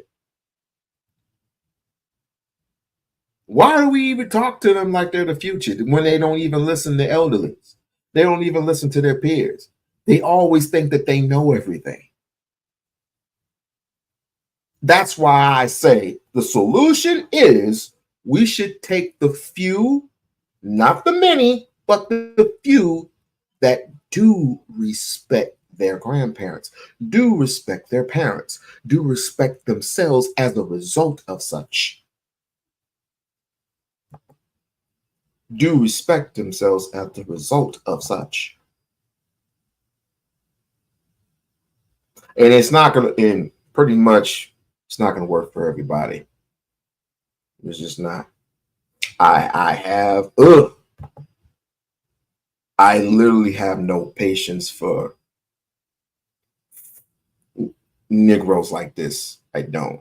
Well, they are not the future, is taught right. I literally have no patience. That's why I say I don't even, all that negative shit I put to the side. I put them to the side, and I actually go with the brothers who actually had done the work. And they have a generation behind them for those that they usually do at the barbecues with, which would be their sons, their grandsons, their nieces, their nephews, everybody in attendance. It's how you were raised, apparently. It's how you were raised in society. If you're raised yelling all the time, you're going to be an emotional type person. Thank God he has his emotions in check, but let's see. A man thing is just a humanity thing at this point. You know, people don't respect their elders. They don't respect their parents. They don't respect anybody. You see it every day. You see people get disrespected all the time. You know what I'm saying? Of all walks of life, just for asking for a napkin or asking for better customer service. You know what I'm saying? Peace, Ralph. You know, so it's like I think it's bigger than just a man and woman thing. I just think it's a culture thing where people just don't respect people, period. You know what I'm saying? But let's continue. 20% that we like to say, even though I think it's a little bit more than that. But I just think the threshold keeps going up where even the average woman isn't looking at their counterpart properly. But this shit not just happening with y'all. This shit is old. It's just that with social media, things are accelerated and things are inflated, and it makes it look bigger. But that whole concept of women chasing after a certain kind of guy, I grew up in the late 90s to early 2000s. I seen the same thing. Like I seen girls from the hood when I was younger, the baddest chicks, they would go after the dude that was trapping or the dude like that been happening. It's just that it's portrayed at a higher rate because before social phenomena would just be something you would interact with in real life. Now, not only are you dealing with it, it's constantly on your feed of you seeing a chick going crazy or you see a dude. So it's like, oh, it's just overdose. There's nothing new under the sun, bro. So it was right, but now here's where I think that we do a poor job of. I think when we do a poor job of fully understanding it, right? So you're right. It was like that, except for these little niggas get put on the Summer Jam screen now. So Instagram and all that, but it's huge though. So she curve you. Somebody got their camera out. Now you on World Star for the wrong reasons. And I think I could say I don't care about that shit because I'm used to the rejection, just growing up how we grew up. But I don't know. I just want to make sure I'm fair to it in terms of the young boys. Hold on, I want to get Uncle Jeff in. I want to get Uncle Jeff. Can I say something real quick? And I'm gonna shut up. I'm sorry. I just want to land this real quick. One thing I've noticed, because I do be outside when I'm out. One thing I have noticed about a lot of young cats that I see, in my opinion, a lot of them are socially awkward. Like they don't really have the social skills like a lot of older cats have that they be so focused on, like what Jeff said, on the surface. $5. That's enough to make a difference in this election. Oh, mama. What Jeff said on the surface, I do agree with you, brother. Just chivalry, just the basic concept of that, no. But knowing when to do what and when to do it and that nuance of how to deal with women, these young cats don't have that shit. Mm-hmm. And they don't. I mean, we see it every day. Mm-hmm. You know, there is a socially awkward energy with a lot of young men. You know, they get nervous around women. You know what I'm saying? They don't know what to say, you know, and they think they're supposed to just acquiesce to the man. It ain't no. Hold on. I got lit. This verse is pretty damn good. Hold on. Hold the hell on. I got some things to say. It's not socially awkward. It's just that these niggas is lazy. This is some lazy, lame ass niggas. Literally, I don't know what to say. I don't know what to say to her. Oh my God. Do I come up? Do I go up to her and I tap on the shoulder and they look at me? They look at me with that look. They look at me with that look of, I don't want to be bothered. That's not the case with everyone. It's not the case. It's not the case. All you have to do is use your left foot and your right. Your left foot, right foot, left foot, right foot.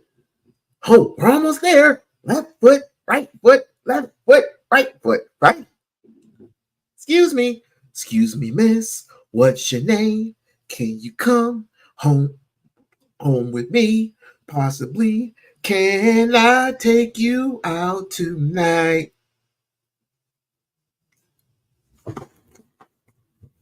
Just go with the flow with things. Lazy and scared, correct. But you have no problem asking for ass. You have no problems with that.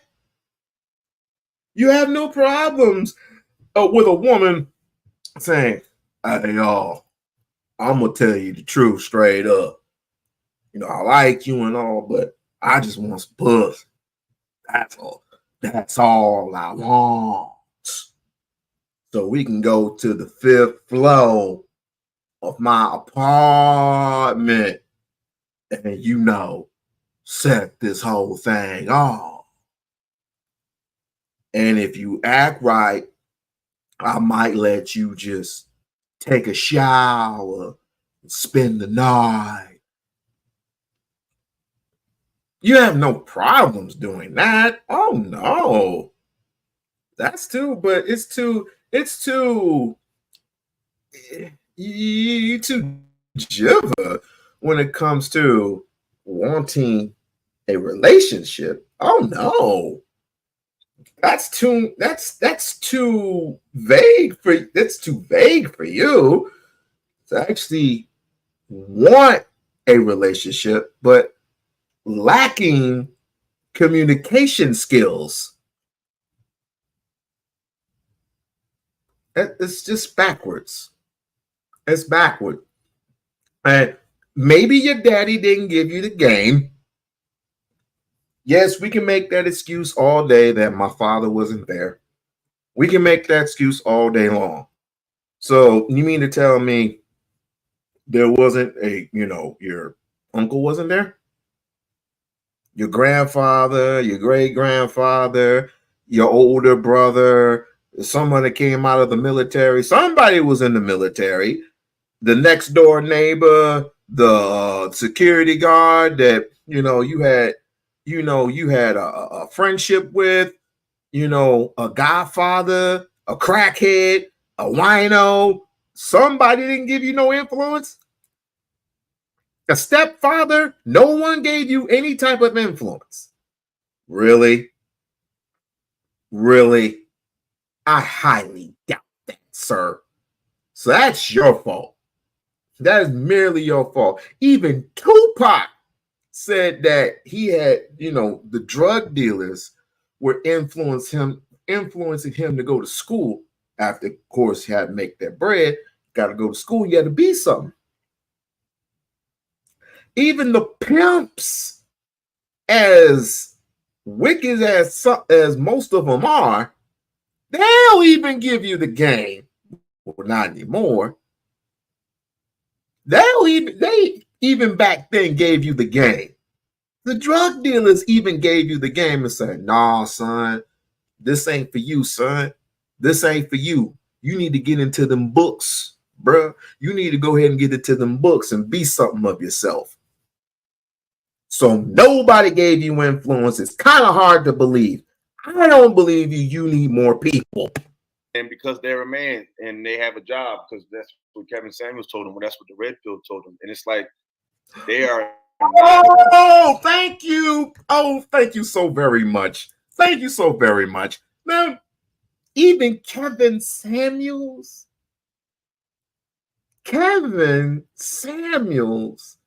gave you some type of a game, but you didn't want to listen to him. You were too red pill for that. You were too red pillers for that.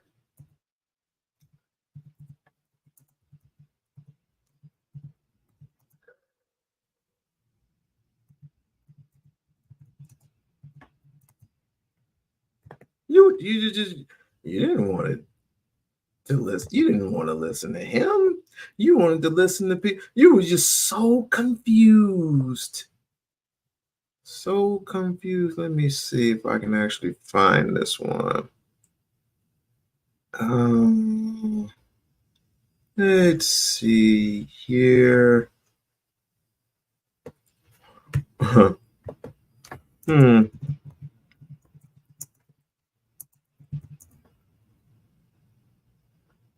Okay, here we go. Hold on. So you mean to tell me?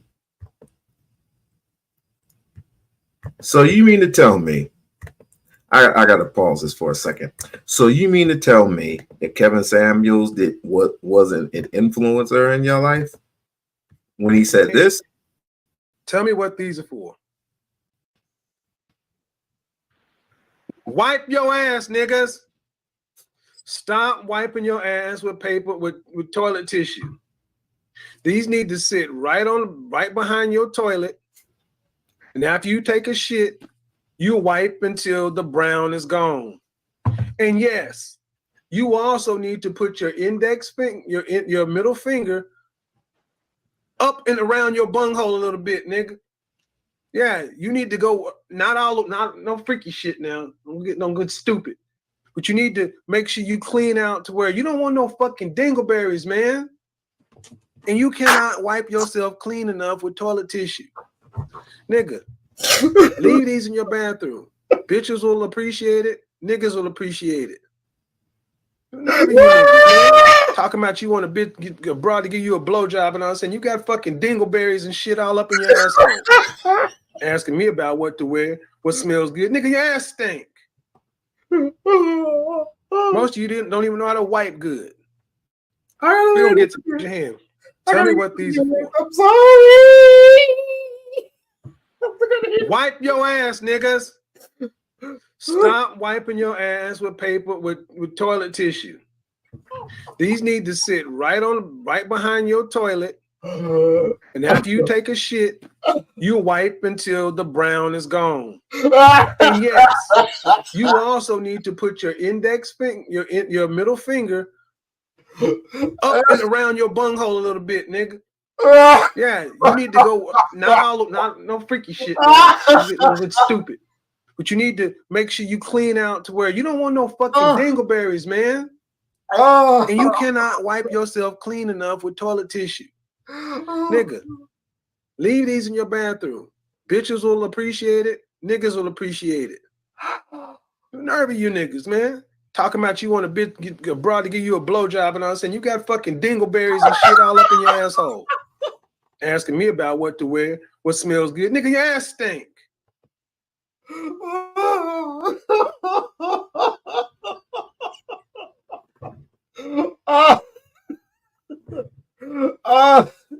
So,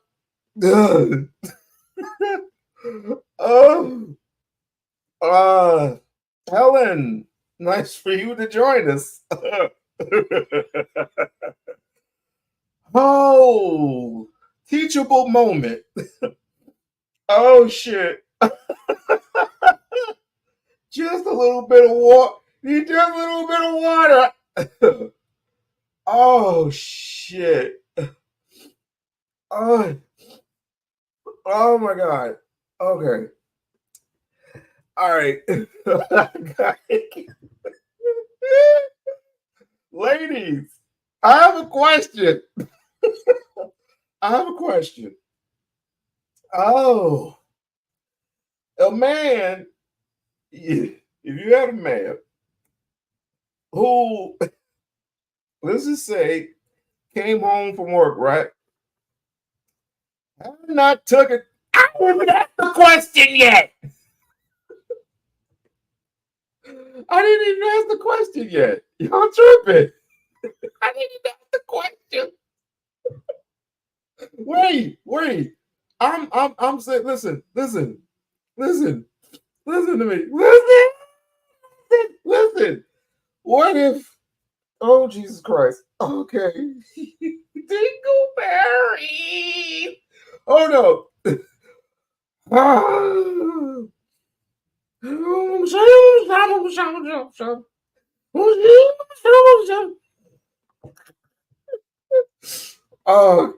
Rest in peace, Kevin Samuels. Rest in peace.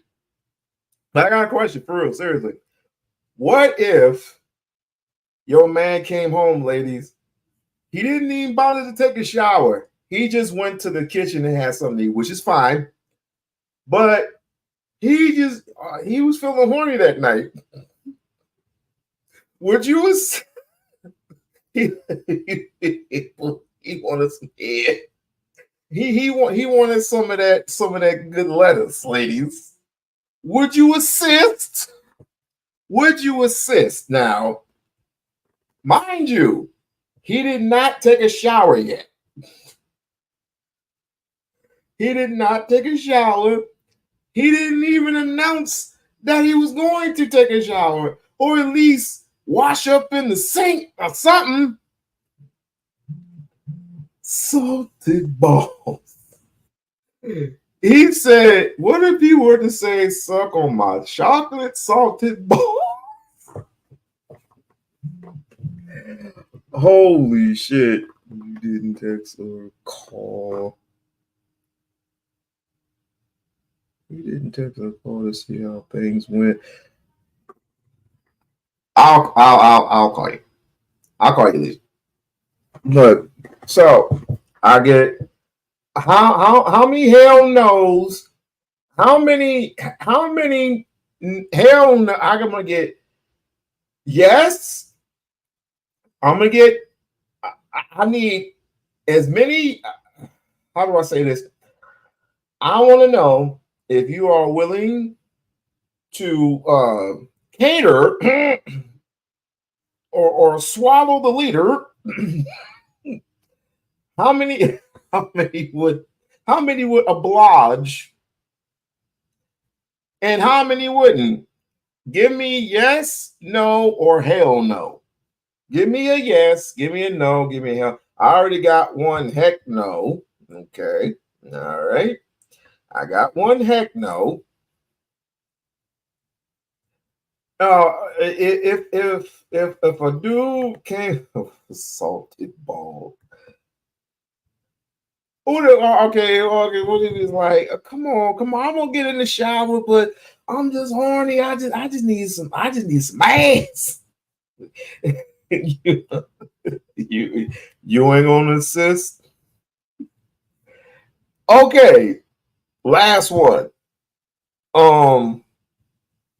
Do y'all ladies have a problem with your man leaving his dirty drawers, his skivvy drawers in the bathroom when with skivvy drawers when what was I gonna say, when you get out the shower? Give me the wash rag. What the fuck? Wait, hold on, Helen. Where are we going with this? Where are we going with this? I may do. What do I look like with some rainbow saying holla? I don't get the okay. What up, Vaughn? All right, we gotta get back into it, but that's just for some fucked up shit.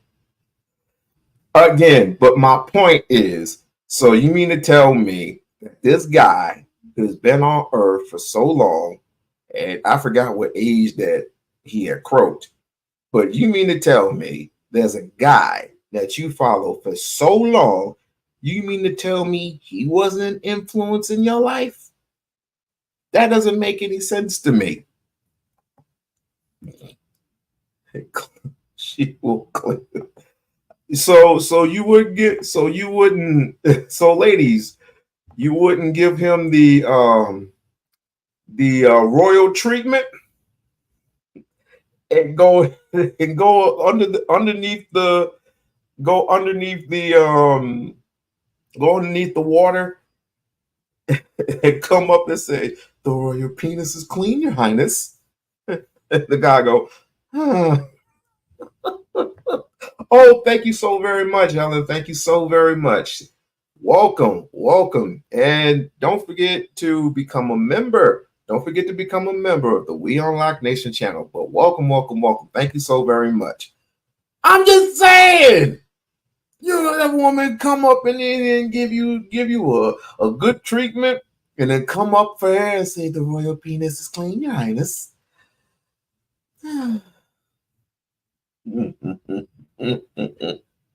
Anybody say, but the old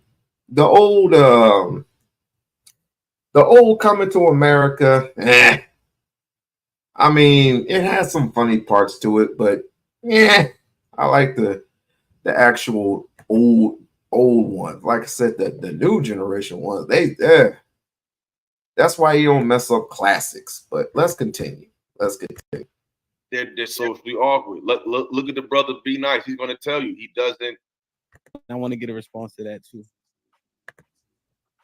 You on mute.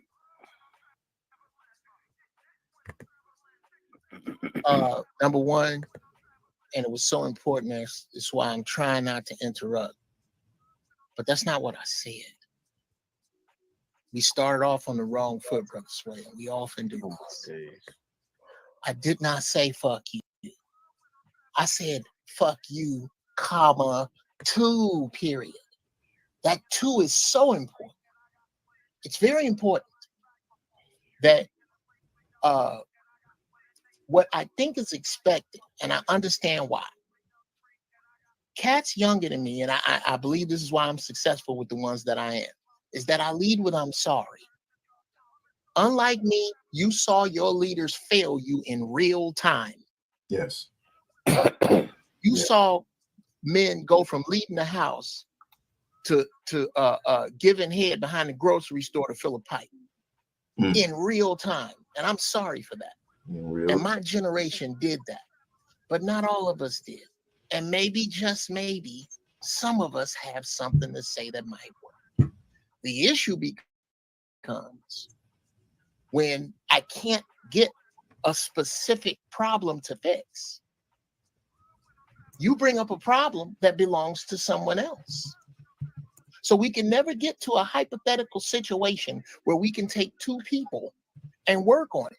It always becomes this elusive, nebulous thing that we're chasing. And I guess maybe I'm something I think young brothers keep missing is that if you're serious about your life, you're not supposed to be after most women. You're not.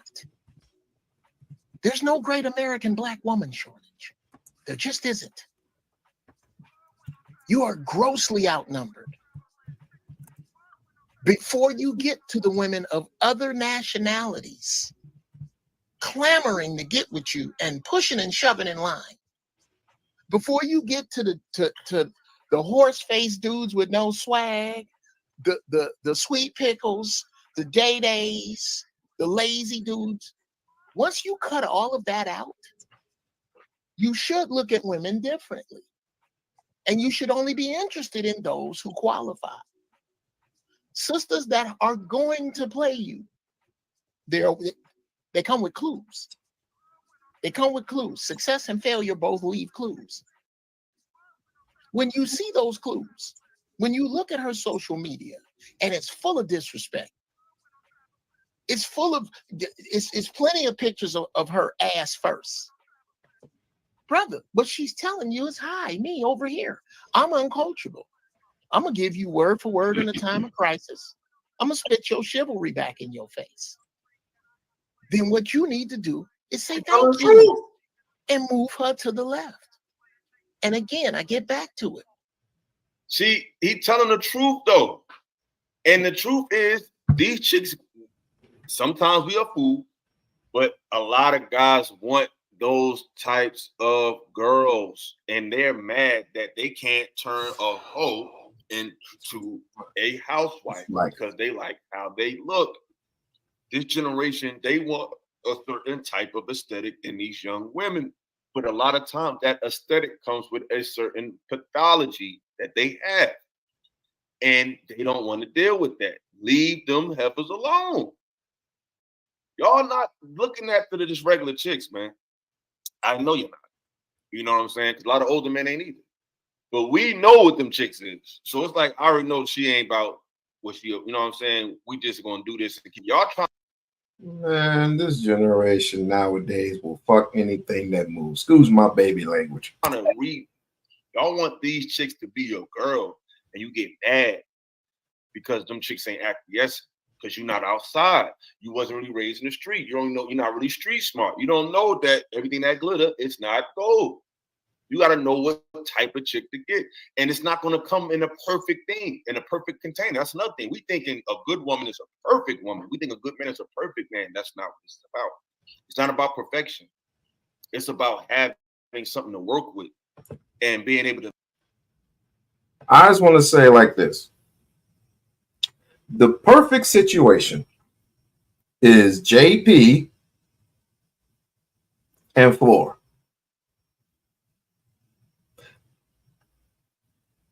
Hear me out. For those who know JP in Florida, they got allegedly married yesterday. Okay? They got married yesterday. And if they did, I say congratulations. Now, everybody knows that everybody's had issues with Flora. Even me, I've had issues with Flora, still have issues with Flora, right? But if Flora can teach or influence this man, Jay Prince, of something, and he has some type of influence on her, that's a match. That is a match. They've had fun. They've had a good time. She cooks and cleans for him. He takes care of his children. All respect to them. All respect to them. No talk back. All respect to those two. To meet each other in the middle and find some type of compromise. She's not going to come perfect. It's either she's perfect or she's nothing. He's perfect or he's nothing. And we look for perfection, flawless people. You can be flawed and still have value. You are dealing with black. Trust me, floor is a problem. But yet, again, I'm not going to even go into any detail because, again, these are some newlyweds, allegedly. And let's just say, you know, check if you want, you can check her Instagram. You can check her live stream when she goes live. You can check all of that stuff. You know? Americans, we got issues. So if anybody that's on here telling you to find this perfect, flawless black man and woman, they are not in touch with reality, and they don't want to deal with the issues that our people are facing because they don't want to talk about it. They're not man enough for woman to deal with it. So they just throw that all the way out, throw out all the things we've been through, and just try to paint this picture of this virgin that's waiting for you. If you can't find this virgin that hasn't had her chastity broken, then she's not rare. They're not broken, then she's not a good woman. If he's not making this amount, he's not 6'5", he's not a good man. Stop listening. I'm gonna pause this and give a call to the pause and say, please like, share, and subscribe to the channel. Please like, share, and subscribe to the channel and become a part of We-On-Loc Nation channel by becoming a member. And also, do not, since you people are new to this channel, do not forget that later on this February, I think it's a September, February, whichever the one, there will be a YouTube award show in New York. Those who want to attend, please pick up your tickets. And if you aren't able to go to this award show, you can always stream for whatever particular price. If you have questions, if you have questions, just go to Shish Trish, our live stream, whatever she's on live, and answer questions from there. But we're going to go ahead and do some promotions. Get ready for the most glamorous event of the year, the U2B Streets Awards 2025, February 9, 2025 at Laven Midtown, located at 641 West 42nd Street, New York City. Join us at 12 p.m. for the pre-show red carpet extravaganza and a chance to win $500 in our fashion contest. From 2 p.m. to 4 p.m., enjoy the gold tier experience with speakeasy confessionals, press interviews, and premium cocktails. At 4 p.m., the platinum tier includes performances, a comedic host, an award ceremony, dinner, and gift bags. From 8 p.m., the diamond tier features a VIP after party with a DJ, aerial dance, fire performances, and gift bags. 24 YouTube categories and many nominees. Can't attend in person? Stream the entire event live on Hush and Move Media via Uscreen for just $9.99. Get your early bird tickets before September 15, 2024. Visit now. Be a sponsor. Be extraordinary. Be there. Be great.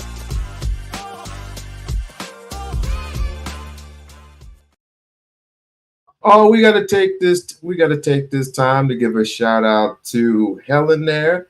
Thank you, Helen, for that wonderful cash app of the 20 ball. Thank you so much. 21. And now we got to play the song for Mrs. Helen.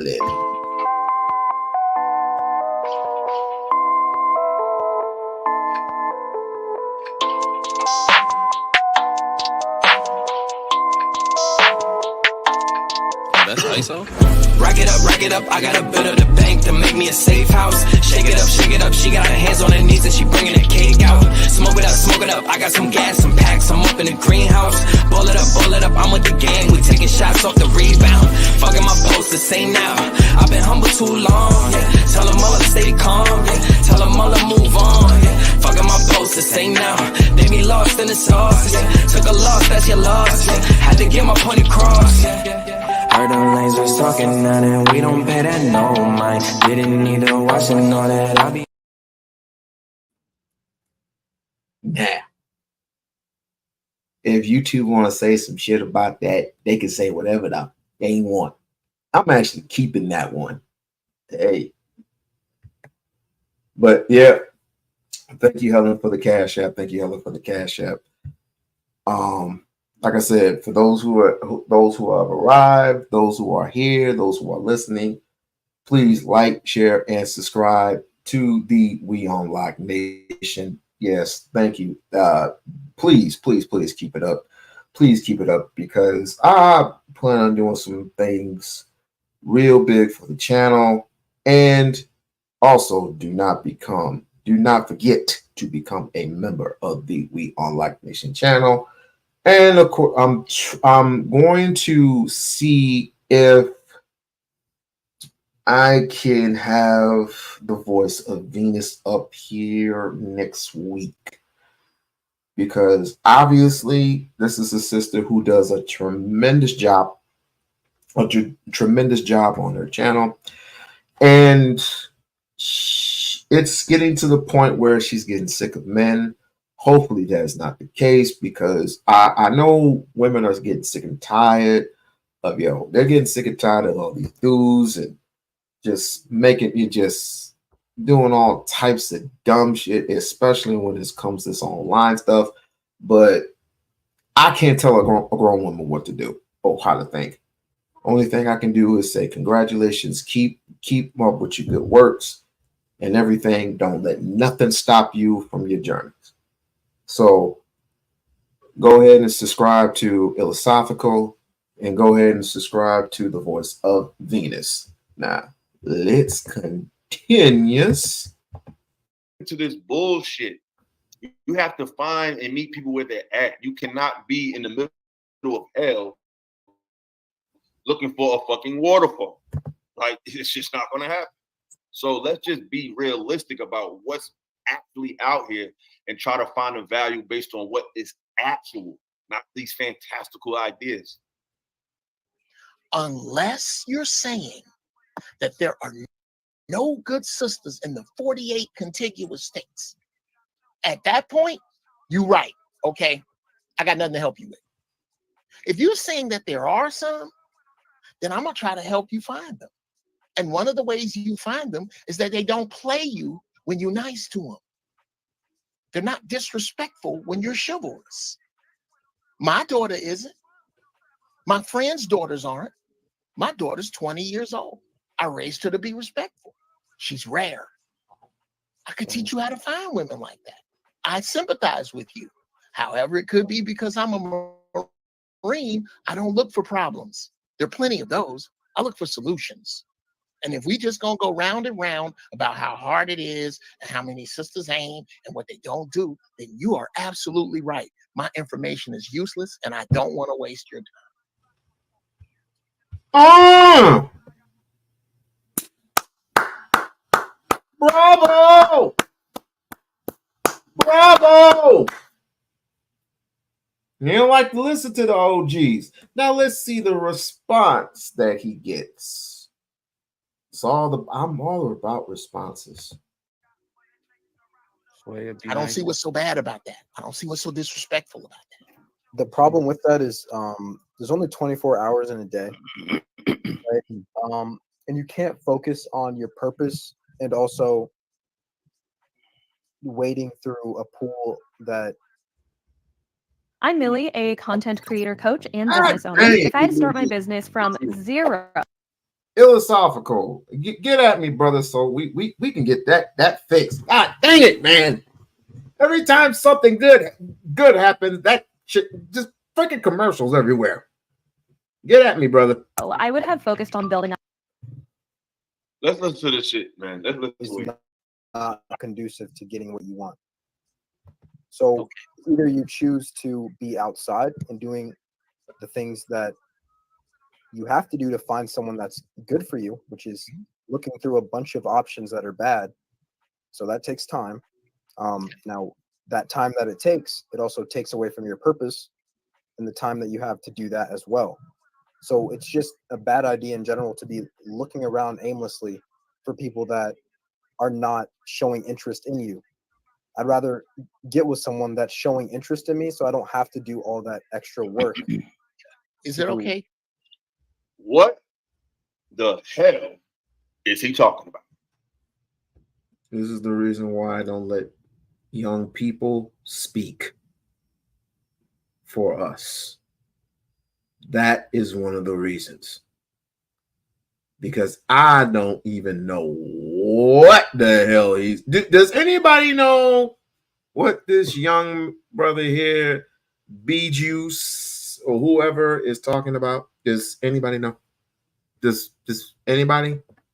I'll give it a few. I'll give it a few seconds. I'll give it a few.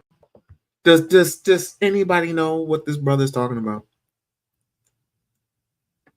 It's a black American women will respect you if you respect them. They are one of the groups of people who will follow the golden code of treating others the way you want to be treated.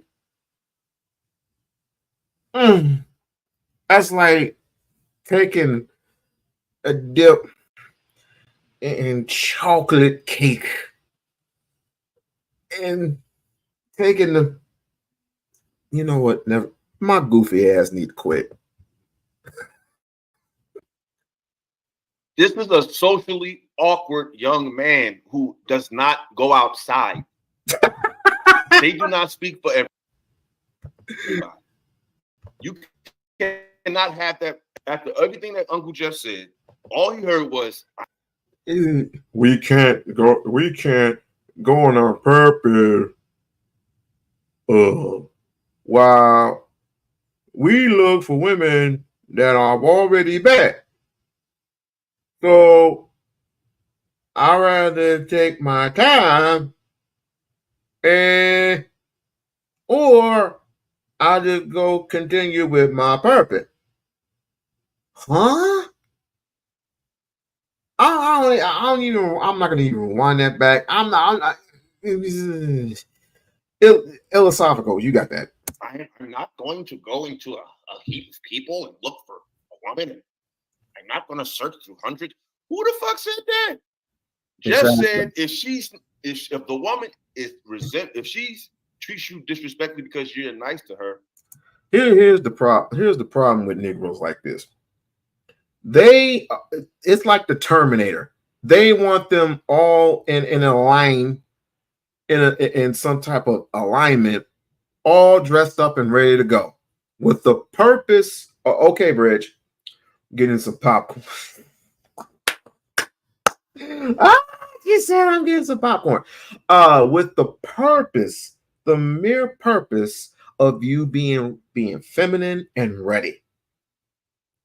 It's all in an assembly line, so you can pick and choose which one of a woman's life you want to screw over. because you don't want to marry them in the first place, and you don't want to deal with their attitude in the second place when you fuck up, and in the third place, all you do is just want to have sex with them. Let's keep it a bean. Let's keep it a buck. You don't look like the marriage type. He don't look like the marriage type either. None of you, the two Negroes up at the top, they don't look like the marriageable type. They just don't. In my opinion, I might be wrong. Prove me wrong. Stop treating women like it's a damn assembly line when they're supposed to be dressed up in these long little dresses. You know what I'm saying? Act right, fit, a little curve here, a little curve there. Stop treating them like they're in a freaking assembly line. These are freaking human beings, for crying out loud. Respect begot respect. That don't deal with that woman. So if you're around a person who doesn't like you, that's a problem within itself. Why are you around somebody who don't like you? And if you're going to be, how do you think you're going to find someone who likes you? You think they're just going to say, "Hey, be nice. I seen you on panel. Would you like to go get some cheesecake?" Like, nah, bro. You have to go outside and start conversations, not because you're looking for something, because you're just talking to people. You're in a social environment, at a festival, at a concert. A woman might be in your vicinity. "Hey, sister, what you doing? How y'all like the show?" Just conversation. You can tell that this young man doesn't know how to do that because he made it sound so complicated. Like, I don't want to have to go outside. They don't want to put in no work. They want to download the app. They want to hit the button and women just like them. That's not reality because they're in their life. What, real quick, chat, what is this app for which you go into it and you keep swiping left until you find something? What is that app? What does that app? Get back to me. I need that app. Locked into these YouTube conversations and these fucking video games, and they don't want to put in actual human effort of social skill. They don't have it. Nothing he said makes any sense. Is it okay if I respond? If they're trying to play me, it just doesn't make sense. I want to see what Sway. Let's go back. Let's just hear this. However, it could be because I'm a Marine. I don't look for problems. There are plenty of those. I look for solutions. And if we just gonna go round and round about how hard it is and how many sisters aim and what they don't do, then you are absolutely right. My information is useless, and I don't want to waste your time.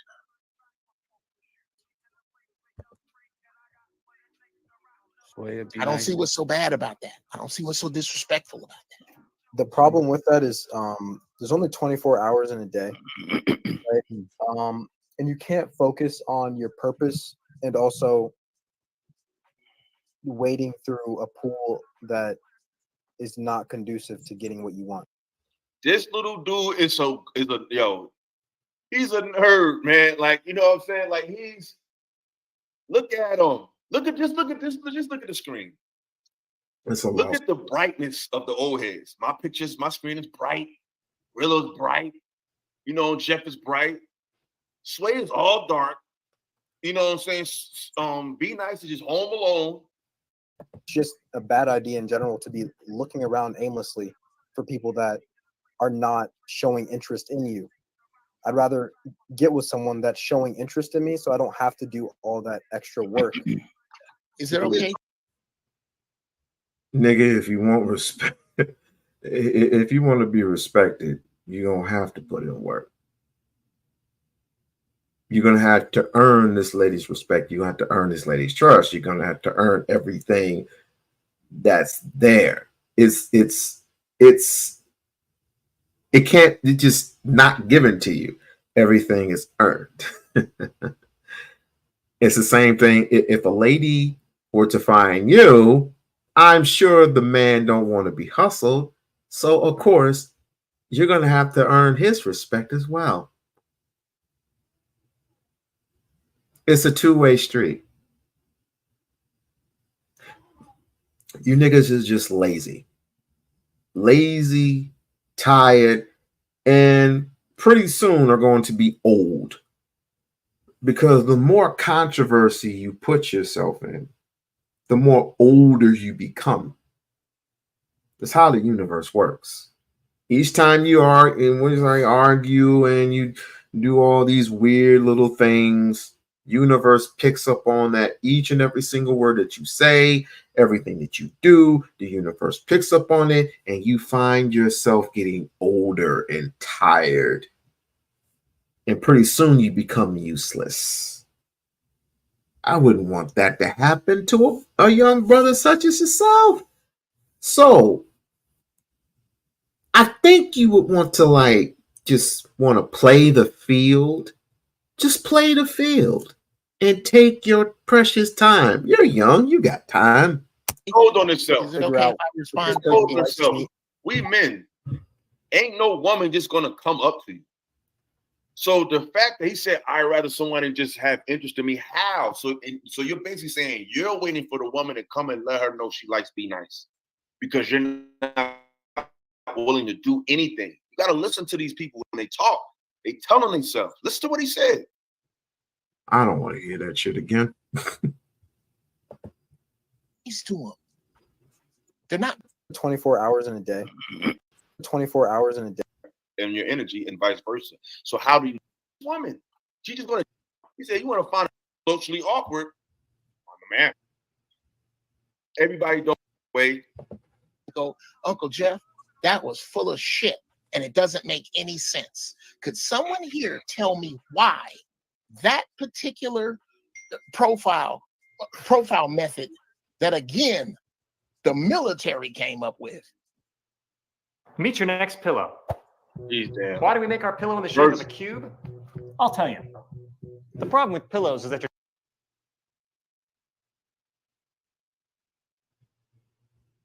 doesn't make sense. No, it absolutely does make sense. I can agree with that. Could you try that and get back to me? It looks like it saves you time. Man. I just got through. You said you I don't have all the that's time. gonna save me time, though, because that's the thing. Like, the odds of these people being, one, in my area, two, me realizing that they're in my area. That's just already. Do y'all hear this defeated little boy? First of all, I know where he lives. He lives in one of the most thriving areas for women in America. He lives in the DMV area. There is a plethora of women of all walks of life and nationalities to choose from in that area. You have 3 whole states. You got Virginia, you got Maryland, you got DC, which is the district, really. All that's right there. And he said, well, they have to be in my area. You don't know who in your area if you ain't talking to nobody outside. Like that's what I'm saying. This conversation has led 20-year-old men to give up on interacting with women. It's one thing to say, I'm not beat for women. They're not going to play with me. But to say, I can't do it, these conversations are not fruitful. Listen to this young. He's 20 years old living in the DMV.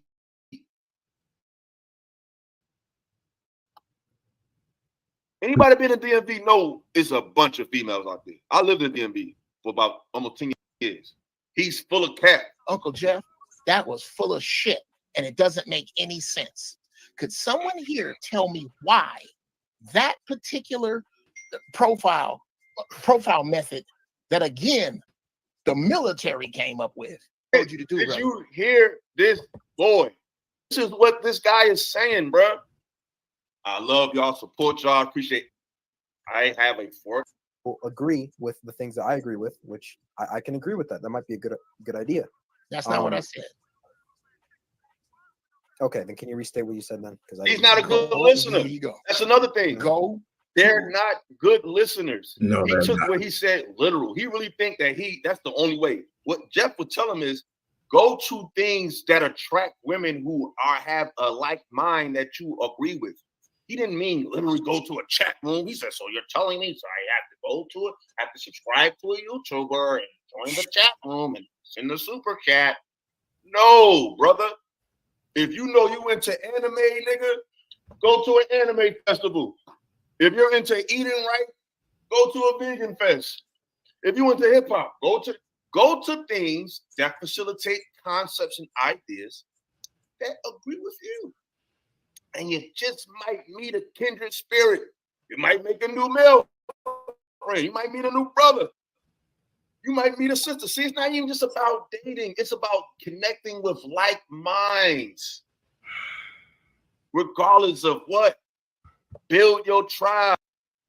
He probably couldn't get a girl if those who are into like sugar cookies, if pussy was sugar cookies, he couldn't even snatch one out there if it was right in front of his face. He couldn't even snatch the shit.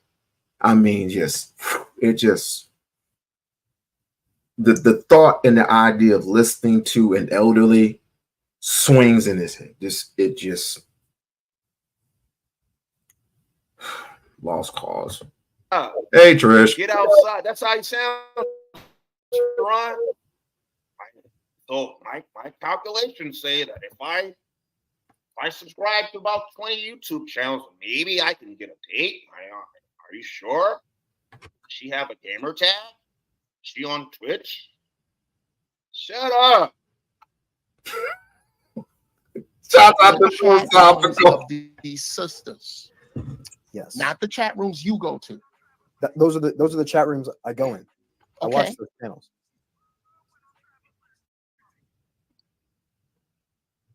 Uh-oh, we have a be nice defender.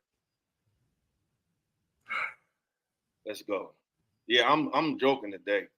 He said what? He may be awkward, but chastising and trolling ain't gonna move him. I ain't trying to move him. I left the show. So as you can see, I'm not trying to move these little dudes. But y'all be the same one telling me, oh, when I was on the show, they said, oh, now you're tone policing? They can say whatever they want, so I can joke. Leave him alone. Sounds to me, he sounds awkward. He's like, I'm sorry. That's all you have to do is just leave them alone. Leave them alone to their own devices. If you know what I mean, just leave them alone. I mean, he gonna get it. He's gonna get he might as well go and get a dumb. I can't even say the word, but you know what I mean. He might as well go get somebody who's dumb just like him. Don't want to listen to reason. It's like, take what Uncle Jeff said, analyze it, and put it in your head. Let it swirl around in your head a little bit, and then if something catches you brain wise, functional wise, How you sounding? Actually, you telling me that I have to actually engage in feminine content? I don't know. Is there an app for that? Like, bruh, talk to a girl in your building, at the 7-Eleven. Like, my nigga, just start a conversation, bruh. She don't. Too much like right. They all in the chat. They all in the Discord. They're all in the TikTok. They're all in the what's that stupid ass app where you keep swiping left? Tinder. They're all in the Tinder. It's like, get a girl who is real. Like, what in the freak? Like, they're crying out loud. She might not even be your girl in the long run. Just get comfortable. So yeah, I'm not trying to move him. He's one person. I'm moving who wants to be moved. That's why I left the show, Womack, because I know when somebody's not listening. He's proving right now that he's not listening. Everything Jeff said, he just said, so I have to knock on doors like a Jehovah's Witness. Is that what you're telling me? Hell, I don't have any watchtowers. What should I do? Like, Bruh, get the fuck Well, out of here. I got something. I got something for that kid. Now, are you saying that's too much work? Absolutely, yeah. Okay, then you're right, Mike. And this is what I'm saying. I don't have any other advice, brother. I don't. I'm sorry. And this is a prime example. You are free to do it your way. You're free to do it your I way. don't know what to tell you. I swear to God, I'm not being funky. I don't know. This is what I would do if I was you. I mean, would these type of problems? What's up? But if I was having problems in, still watching that video? What's happening? Shit, I just came back. I was gonna go to something else. Yeah, I was gonna go to connection's something better. else real quick, but okay, no problem. No problem. He said, wait a minute. It's a problem. A relationship is of that. It's work. The hell? So you want something that's easy. Okay. Hey, okay, so guess what? Yeah. If you come down Tropicana, right? Down in Las Vegas, they got the girls there that are simple, right? You can pick any girl that you want, right? Yeah. There's a fee. There's a fee. You see, there's a fee. If you can catch a girl at a $40 rate, you pay her the $40 to get whatever it is you want. Now there's a catch. But that's too easy, like strings attached. No, ain't no strings. No. Ain't no strings attached. None. You pay her the $40 and you get within every time limit it is, you can get whatever you want. Oh, that sounds too good to be true. Yeah, they're called hookers. Yeah, that's what I'm saying. Strings attached. If you know, you know. Oh, okay. All right, I'm done for that one. If you I'm got done. the inside joke, if you know, you know. Yeah. I got this. Okay. All right. But yeah. If you want some, he's from the DMV. If you want, you can come to Vegas and get clucked for your butt. You know what I'm saying? Yeah, but if you want And you something don't have. authentic, but if you want something authentic, but if it's on something authentic, they have to be authentic themselves. Like character, it's a very big thing. Oh yeah. Hence the word characterless in Old English. Characterless means hooker type person. My dad used that word when describing my mom, but that's just another story. Yeah, we don't It's all want to about bring character that. in the end. It's all about character in the end of the day. Not money, not wealth, not jewelry, not cars. Character, morale. As once Kendrick said, Mr. Miles Morales and the Big Steppers, something like that. You shouldn't be up here. You really shouldn't be up here because you tell too much truth. You do, and we don't want the truth. We want lies. We want sex, lies, and videotape. That's what we want. You coming up here, you telling the truth. That's just too much. It's too much. It's people's choice. Listen to the truth or listen to and watch brain rot. Choice is the person's. You can't control that. But what you're gonna do next, you gotta do what you're doing, and they'll keep doing what they're doing. You know, vice versa, like that. Yeah, and it's true. Some of these hookers be men. That's why I said it's too good to be true. There is that other caveat. I mean, you do have to watch out because some of them they packing, and I'm not talking about a gun. It's like you gotta make a choice. You gotta make a choice, and if you get, I mean, don't be like Kevin Winslow. Oops, did I say something? Nah, wait. I think you're referring to the guy who was talking about wiping his. Oh, that guy. No. Oh, speaking of which, thank you for reminding me of that. I think B Real or B Izzy or whatever his name is. he needs this advice. He does. Raise your hand. Oh, Tell me yeah. what for. I don't think that guy was raised right. Wipe your ass, niggas. Stop He was wiping your cringing. ass with Pause it, paper man. It's with torture. toilet Cringe. tissue. Why? I'm trying to give the people what they need. Nah, it's too cringe. It's too cringe. I didn't know how he made it through the first part with hearing that. I mean, he could have said at least wash the water with a shower or something, but god damn, he's like saying that tissue paper is better than toilet paper. Like, what is he talking about? It's like the same thing. No, it isn't. No, it isn't. Because here's the thing. Using regular toilet paper, fine. But you know how many times you have to use regular toilet paper before you can clear for that all that stuff to clear?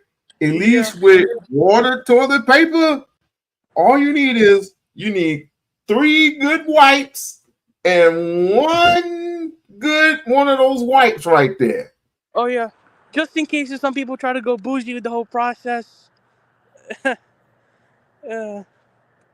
Wait, you're spoiling my moment, damn it. Hold on.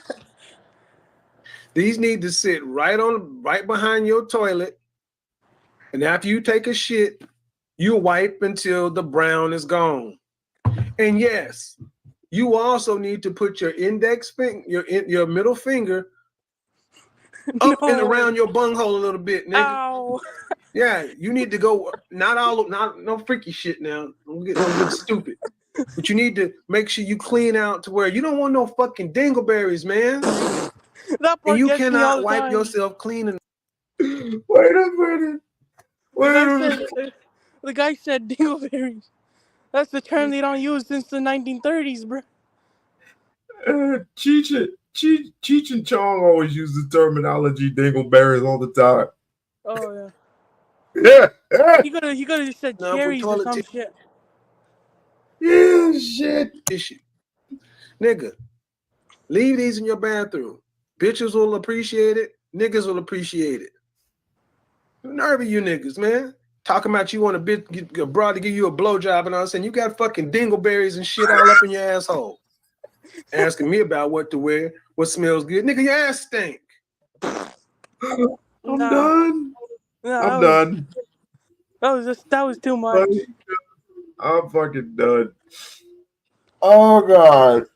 I mean, I'm fucking done. But it's true. Yeah. It's true. This is what these people need, man. This is what these people. I mean, he was spitting knowledge, but the metaphor was kind of wrong, but it was also right. How else was he supposed to say it? Yeah. If you want to impress a lady, you gotta wash now. You gotta wash. No, you tell her like it is. Like, nigga, your ass stink. That's the reason why they don't want to be around you. Your ass fucking stink, nigga. Yeah, man, the guy's like exposing people at this point. Dr. Feel Good. Oh, hell no. No, musty is completely different from stank. Musty is completely you got dirty, you got musty, and you got stank. Dirty, I can tolerate you for one more day. Musty, you gotta at least wash up in the sink. Stank, you don't need to be around me. You don't need to be around me, bro. Or is we're heavy amounts of Dior Sauvage. What's that? Dior Sauvage is like this cologne that people in my city be wearing a lot. Don't be wearing no damn cologne if you ain't took a shower. What is wrong with you? Like, I went to school with a few people who didn't take a shower, but they wore that Dior Sauvage, and then people were all over them, like they was rich or something.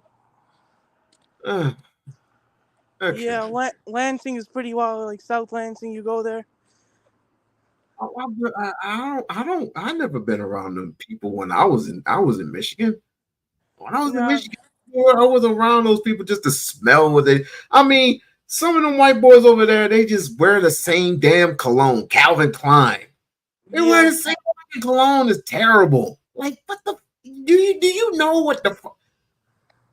Can you wear something else? Man, like No. not like Gucci Guilty or something. I never wore that. I'm always wearing something different.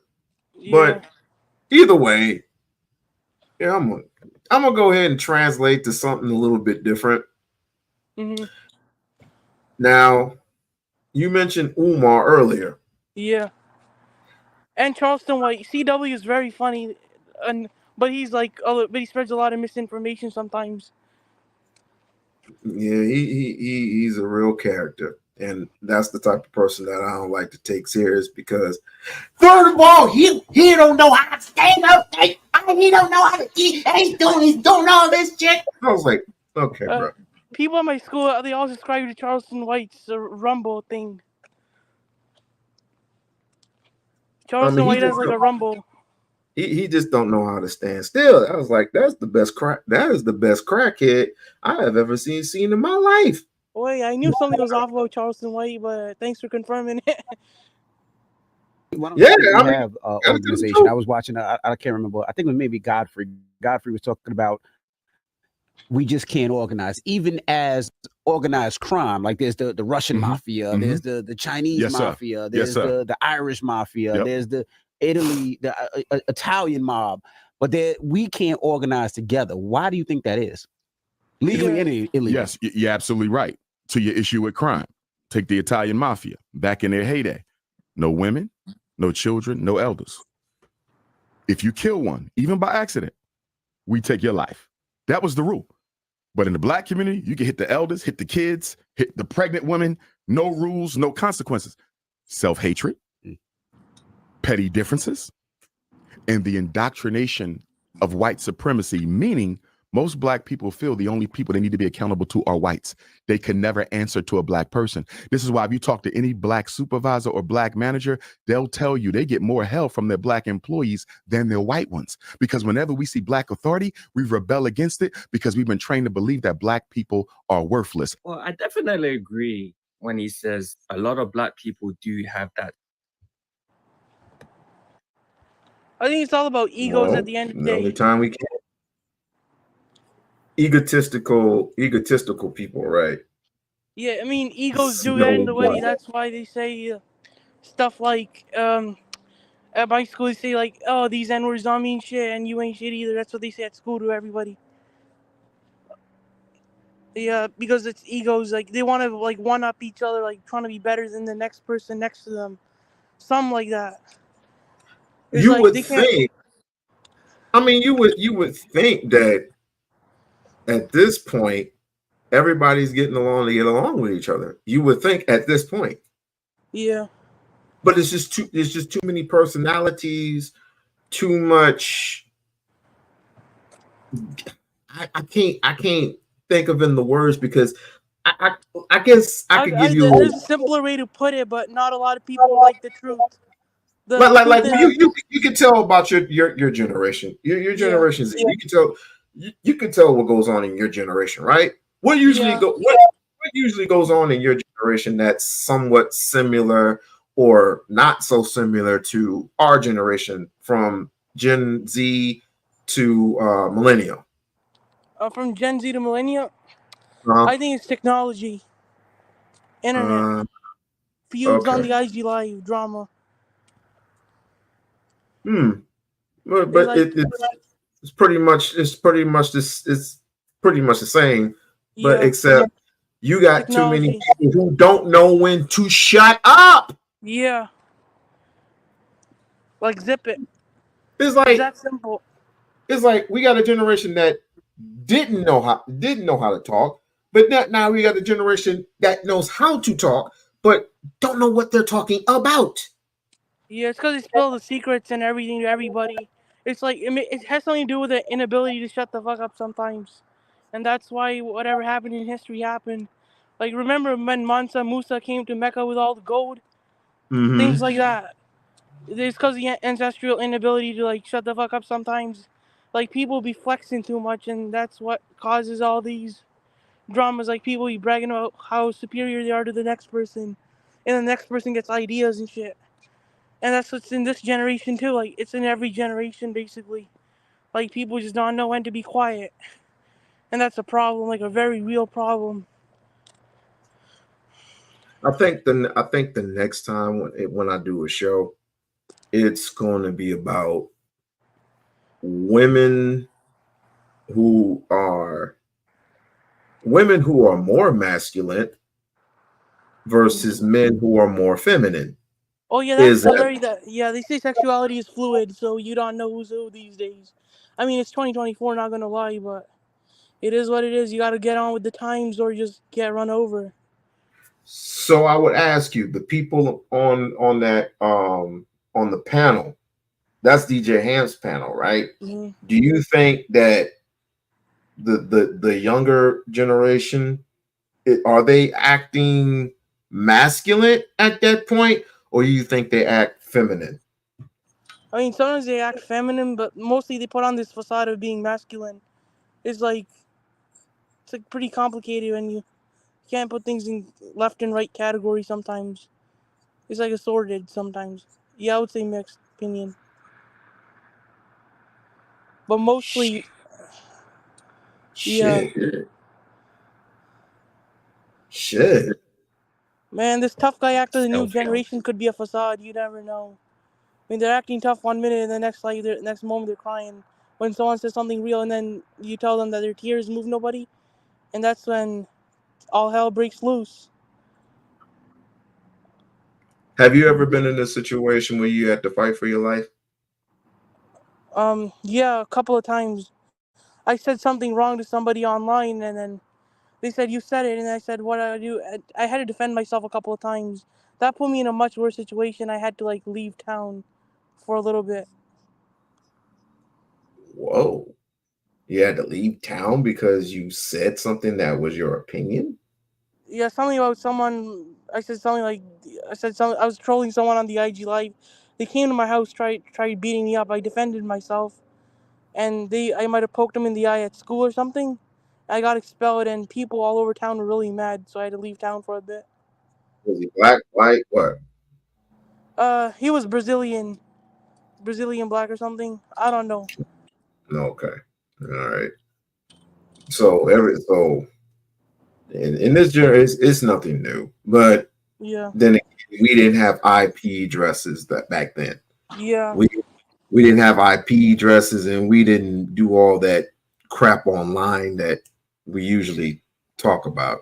Yeah. It's usually the average, come outside so I could beat you up type thing, and Yeah. have some credibility. But now it's like, I'm gonna come see you, and I got your IP address and all this and blah blah blah blah Yeah, it's like blah. everybody wants to be certified. It's like in this generation, you know how they say, "I'm going to run up on you. You better not be lacking." Everyone to prove their authenticity or certifiedness, something like certified or something like that, and they'll go to any height in the world they'll cross all moral boundaries to do that, because being certified tough guys all that matters these days, and that's why the streets ain't safe for nobody. I wouldn't say that. I mean, because everybody says the exact same shit, but and then nothing produces. I mean, I've Yeah, been threatened. I don't want to be negative about it. I've been threatened plenty of times, and it didn't bother me at first. It don't bother me now because I Yeah. still get that. I still get that same person talking shit, but Yeah, it I try not to get phased. don't. It ain't worth it. It is Yeah. not. It is not worth it. Hatred. I've seen it my whole life. You do have black people having a fighting. A lot of the times, you might not have a feel, oh, we share the same skin color. That means I can talk to you any way I want because people are worthless. And if you yourself is worthless, how much more worthless will be your authority over me? Until we do something about the collective self-hate of African people, we will never change anything else. It is the psychological crutch of self-hate that keeps us where we are. We are $2 trillion people. Why are we waiting for reparations? Don't get me wrong, we're entitled to reparations, but why are we waiting on them with that type of money? It makes no sense. It's because we do not believe in working together. We would rather wait on white supremacy to change itself before we change ourselves. I don't know if we can ever.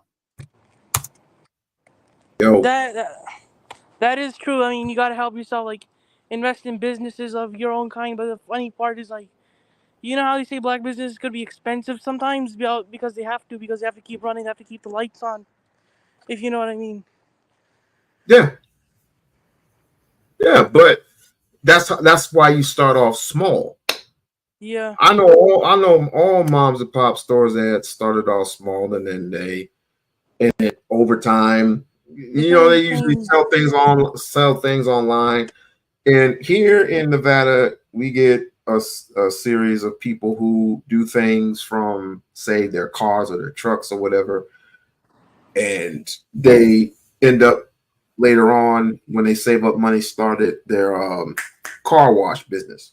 So they start washing cars when they have all this equipment on their trucks, or they want to go into painting business, or whatever business venture they want to go into, and then they start from there, and they end up right above everybody else.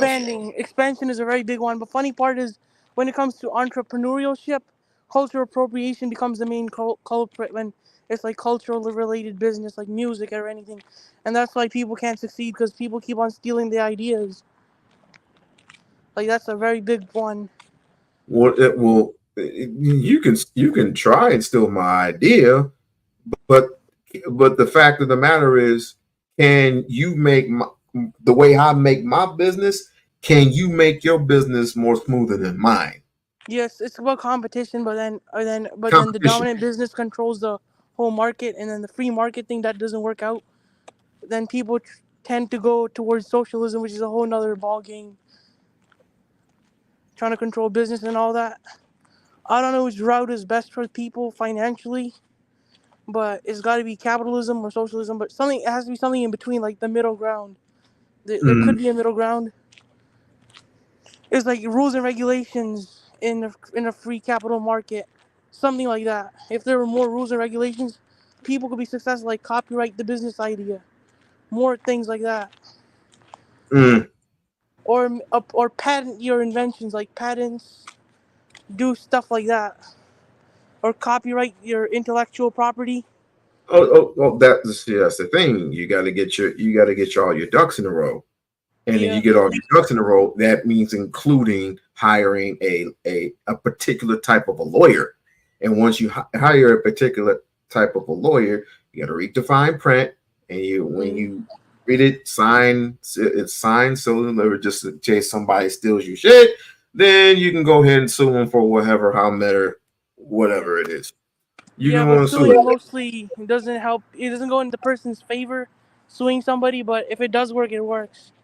I mean, how would it not go in your favor when it's your product, when it's your baby? I mean, people could just twist the proof. You know, in the court of law, the truth isn't the truth. The truth is what's more presentable, what's more evidence. It's not about, the court does not care about truth. The court is like, justice is blind, basically. That's why you keep cares receipts. about proof. That's why you keep receipts. Proof. Yeah, the receipts. Yeah. That's why you always keep your receipts. Always keep your receipts, and find somebody that's trustworthy that does the paperwork correctly. Yeah. That even if you have to do it yourself. Yeah. Doing it yourselves, that part is very hard for a lot of people. So you have to find somebody like an accountant or something, a business. You're gonna hire a actual ex-business manager, like a customer service type of a person, and of course you're gonna have to hire the actual workers that do the actual job. Yeah, there's like something called I'm gonna do it later, something like it. It's a big word for it. It's something like shark workerness, but people just don't have they wouldn't put in the effort, but they want the result. Mm-hmm. Yeah. Mm-hmm. It's like they want the fruits from the tree, but they won't plant the seed.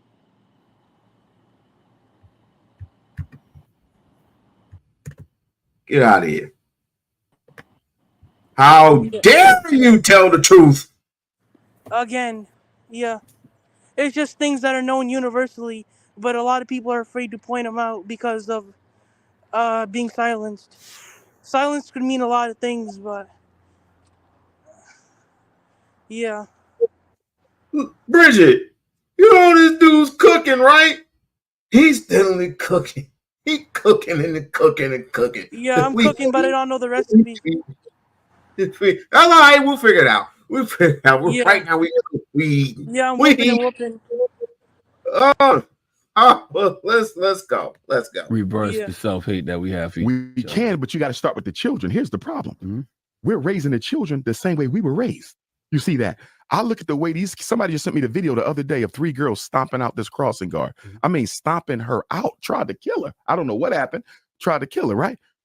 Where did the children get that? Where do they get this thing to self-destruct, crash out on each other? They're taught it in their homes. And this is why when I first conceptualized the FDMG Academy, I said I want a residential school. I don't want them to come home. You know why? Because I know the sickness is in the home. This is not. Here's another thing I want to do. I want to compare black homes to white homes. Oh, that's a simple one. White people have more rules, and then but black people also have rules. But the thing is, who enforces it more assertively? Like, think about it. Some people use bronze. Some people use brains. Brains is more powerful than bronze. Like, think about it. White people are systemic with their punishments. They're like, you'll lose your privilege, you'll be grounded. But then ethnic parents will be like, you're getting your ass beat. But if you have a combination of those two, society could be a much better place.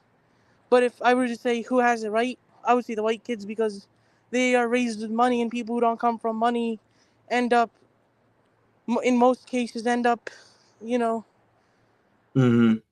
Yeah. Yeah, but adding to that, I definitely want to compare ghettos to ghettos. It's like apples with apples. Yeah. Like, who has the discipline in the home? Who has, versus what white people do on a daily basis? What black people would let their kids get away with versus their white kids get away with? Just do an actual comparison, right? Oh yeah. That way we won't. And when I tell it, and I tell it all, we won't have the excuse the next day is saying, "Oh, well, what about what white?" Listen, we've dealt with all that. We know what the other side does. We know what they do. How do we fix our situation? See what I mean? You can't go around just pointing the finger at white folks all the time. Yeah. No, but I'm saying you can learn a few good things, like punishments, like the rules and values. Sometimes they do not.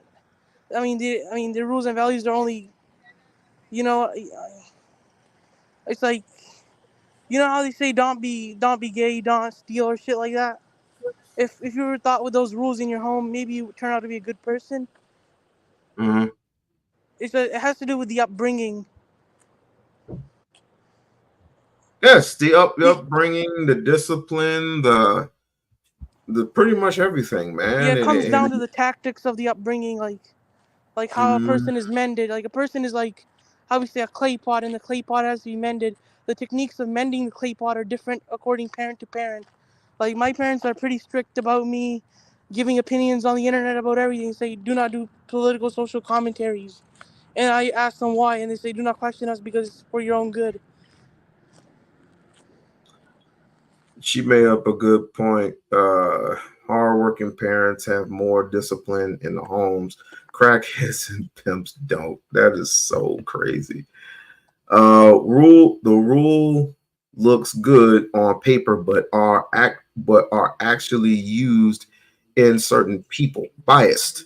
True, it's like punishments. Like, sometimes when a white kid does something wrong, he doesn't get punished as severely for the same thing. When a black or any other ethnic kid does the same thing, they get scolded for it if it's minor. But if it's something major, then the obvious is the obvious. It's like Telling punishments. the differences between the two. Yeah, it's like the punishments are very hard in general parents are preparing kids for the worst. Like, if you do something wrong, you'll be punished more heavily than your white friend. Simple like that. Because I know the world shouldn't be like this, but it is like this. That's why you gotta be prepared. You gotta stay safe out here. All right, let's let the rest of this run, and we gonna have to get up out of here. in your DNA. It's passed down intergenerationally from grandparent to parent, from parent to child. So if we want a new mindset, if we want a new consciousness, if we want a new program or platform, you have to train the children. There's an African proverb that says, whenever a new black baby is born, that's a message from God that he hasn't given up on African people yet. But until we start doing something with the children differently than what was done with us, nothing will ever change. Right. If there are issues with your children, then you got to look within yourself. Perhaps your parenting skills aren't up to scratch.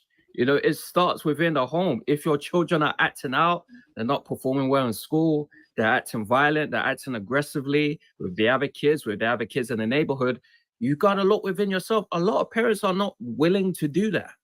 And I ain't got to show you all the murders of black men, what we're doing to our own women. I just saw one the other day where the brother killed his children, killed the woman, killed himself. Those are not typically black crimes. We don't normally do that kind of stuff. We don't crash out like that, but we are now, because the spiritual foundation of African people and the emotional wellness of African people is beginning to erode, because we have bought into the ideology of material consumption that American capitalism has pushed on us. And we believe being happy and being whole and being psychologically healthy means owning and earning. So we equate health, psychological health, which how much do I make and how much do I earn and how much do I own? And that is not the foundation upon which African spirituality rests. We are a people where relationships are the most important thing to African people. Relationships, not what you earn, what you drive, and what you wear. But we bought into that. And as a result of that, we are suffering from a spiritual famine. We are a spiritually infamished people, and we're not recognizing it. And this is why rich blacks, as well as poor blacks, are equally likely to commit suicide or crash out on somebody else and take their life. So my thing is, when are we going to get back to valuing relationships and people more than the things that we own? That is a very big problem with us. Yeah, that is right. I mean, everything is interconnected. It's a spiritual warfare between right and wrong. It's like people do value money. Yeah, that is true. That does affect mental health. Money isn't happiness, but on the other hand, that's how our world runs on it. Kind of. You can't Because take money means value. take money. You can't take none of that with you. Yeah, you can't take none of that upstairs or downstairs or wherever. You can only No. leave it on Earth. But then my dad is like, you can leave that in the casket with you, which is another flawed joke. It's a flawed logic. You can put it in the casket with you, but you cannot take it in the spiritual realm with you. No, it's what needs to be worked on. And I'm sorry to say, but it clearly doesn't matter who we think we are. It's what we are prepared to do. And most of us ain't prepared to do not a damn thing with our situation. Not unless we get that one little savior that savior, messiah prophecies are all false. Yeah, you end up falling on your sword once he does wrong. It's never within, it's always without. You're never within your community, but that's because everybody does well. Everybody else does well but you. Yeah, like and that's you said, it's good to have the very few minimal people, a handful of people with you who actually get what you are trying to do. That's what I'm saying. Like what you're always saying, that you could save yourself and you could save a few with you, and that's about it. That's actually the wisest thing I've ever heard. Yeah. And then later on, in due time, people will come to see what we're doing, and they actually want to emulate that. That's fine. And in due time, we can be together at such time and start to rebuild and reform those communities. But until we get our acts together, until we can find out how we can approach a woman, until we can wash our asses correctly. Yeah. It's like hop on that train before it leaves that station, because once it leaves that station, it's too late. What real quick, like what is the thing with wolves? If you don't if you fall in love with the wolf, you best run with the what? Pack. Yeah. Or else you get left behind, right? Mm-hmm. Yeah, So it's like if I give run you with the the train game, before in it other leaves the words, if station. I give you the game, hold on one second. If I give you the game, right? Mm-hmm. And that train suddenly just leaves the station and you're still stuck with your feet planted, goodbye. I'm not coming Yeah, back. that's on you as an individual if you didn't hop on the train while it was leaving. You got to That's be socially ready, you got to be independently ready, and you got to be psychologically ready. and spiritually too, maybe. And I don't know. spit. Yeah, spiritually ready. Because it's all about what goes in the mind in the metaphysical, in the non-physical world, because that influences your mental health, Loki, and your mental health is your mentality, and your mentality is the way you act and the choices you make and the words you say. Get out of here. Get out. Get out. Get Okay. out. Okay. Get out. See you soon. Jesus, you. Ooh, this boy cooking. Oh, he cooking. He's cooking. No, I gotta give credit to Rich all to Umar Johnson. He got me thinking like this. Before I even knew of Umar Johnson, I used to think like everybody else. And then Dr. Is Umar Johnson it raised up my Umar conscience. Johnson or is it you? Yeah. Is it Umar Johnson or is it you? It's just me who chose to be that way. It's my choices, actually. You chose to be this way. It wasn't. You may be influenced by others, Yeah. but It was my choice at the end of overall, the day. there you go. Yeah, it's There. like I got influenced, but it was my choice to be influenced. Other people, no matter how much preaching you do to them, they never. It's like you cannot walk the horse. You can walk the horse to the stable to drink the water, but you Can't make can't me force drink. feed the water. You know. You know what? Have you become a member of the We-On-Loc Nation Journal? What? Wait, what? Oh, nothing. Have you become a member of the We-On-Loc Nation Journal? Have you You mean the Huh? badges The on this badges? channel? You mean the badges on this channel? If I should be a Yes. member? What Well, about it?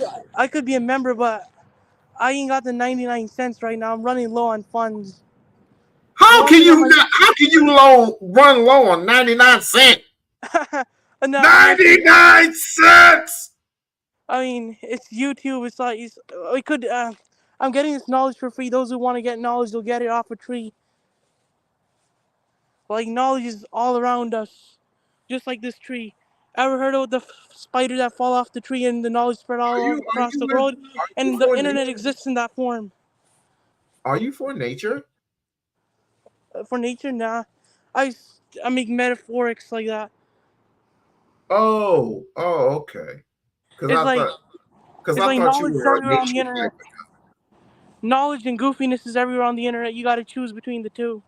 Most people choose the goofiness like Charleston White's over Umar Johnson's, and that's on them. I got to check it, Bridge. I haven't been in there in a long time. I don't know if it's 99 cents or $1.99. Either way, what's today? It's about to be Saturday. It's about to be Saturday. I don't Oh, it is know. Saturday. I might be coming. I might be coming on Sunday. I haven't thought about a particular topic quite just yet. Might be a little controversial, may not be controversial, I but say the more controversial, the more awareness, and the more it will spread quickly, and people got to know the truth. Controversial, you should go with that. Something that triggers people, but also informs them in an educational way. believe me, I've done a lot of controversial shit that lasts me a lifetime. That's why That's why my name is my name, and it's Mr. Simple. I don't know what I don't know what that means, but if I have to be a simp for opening doors for people or being polite to somebody, I guess that's what I'm gonna have to be, is a simp. I guess. Mm-hmm. I guess. But Yeah. I gotta get on out of here. I I gotta get to my family. I gotta do some things. But thank you I for coming by and paying the visit to us, brother. I bet. Bye. All right, take it easy. Peace. And you too can become a member of the We-On-Loc Nation channel. Please become a member. I don't rush people into doing stuff that they don't want to do. It's these other people, because this is a business venture for them. This is a hobby for me. This is nothing but a hobby. I'm gonna treat it just as such because I got jobs. I just got a second one. I don't listen. Y'all give me what you give me. I'm blessed. I am so blessed, and I am so thankful and humble that you are with me now. Ain't no other way.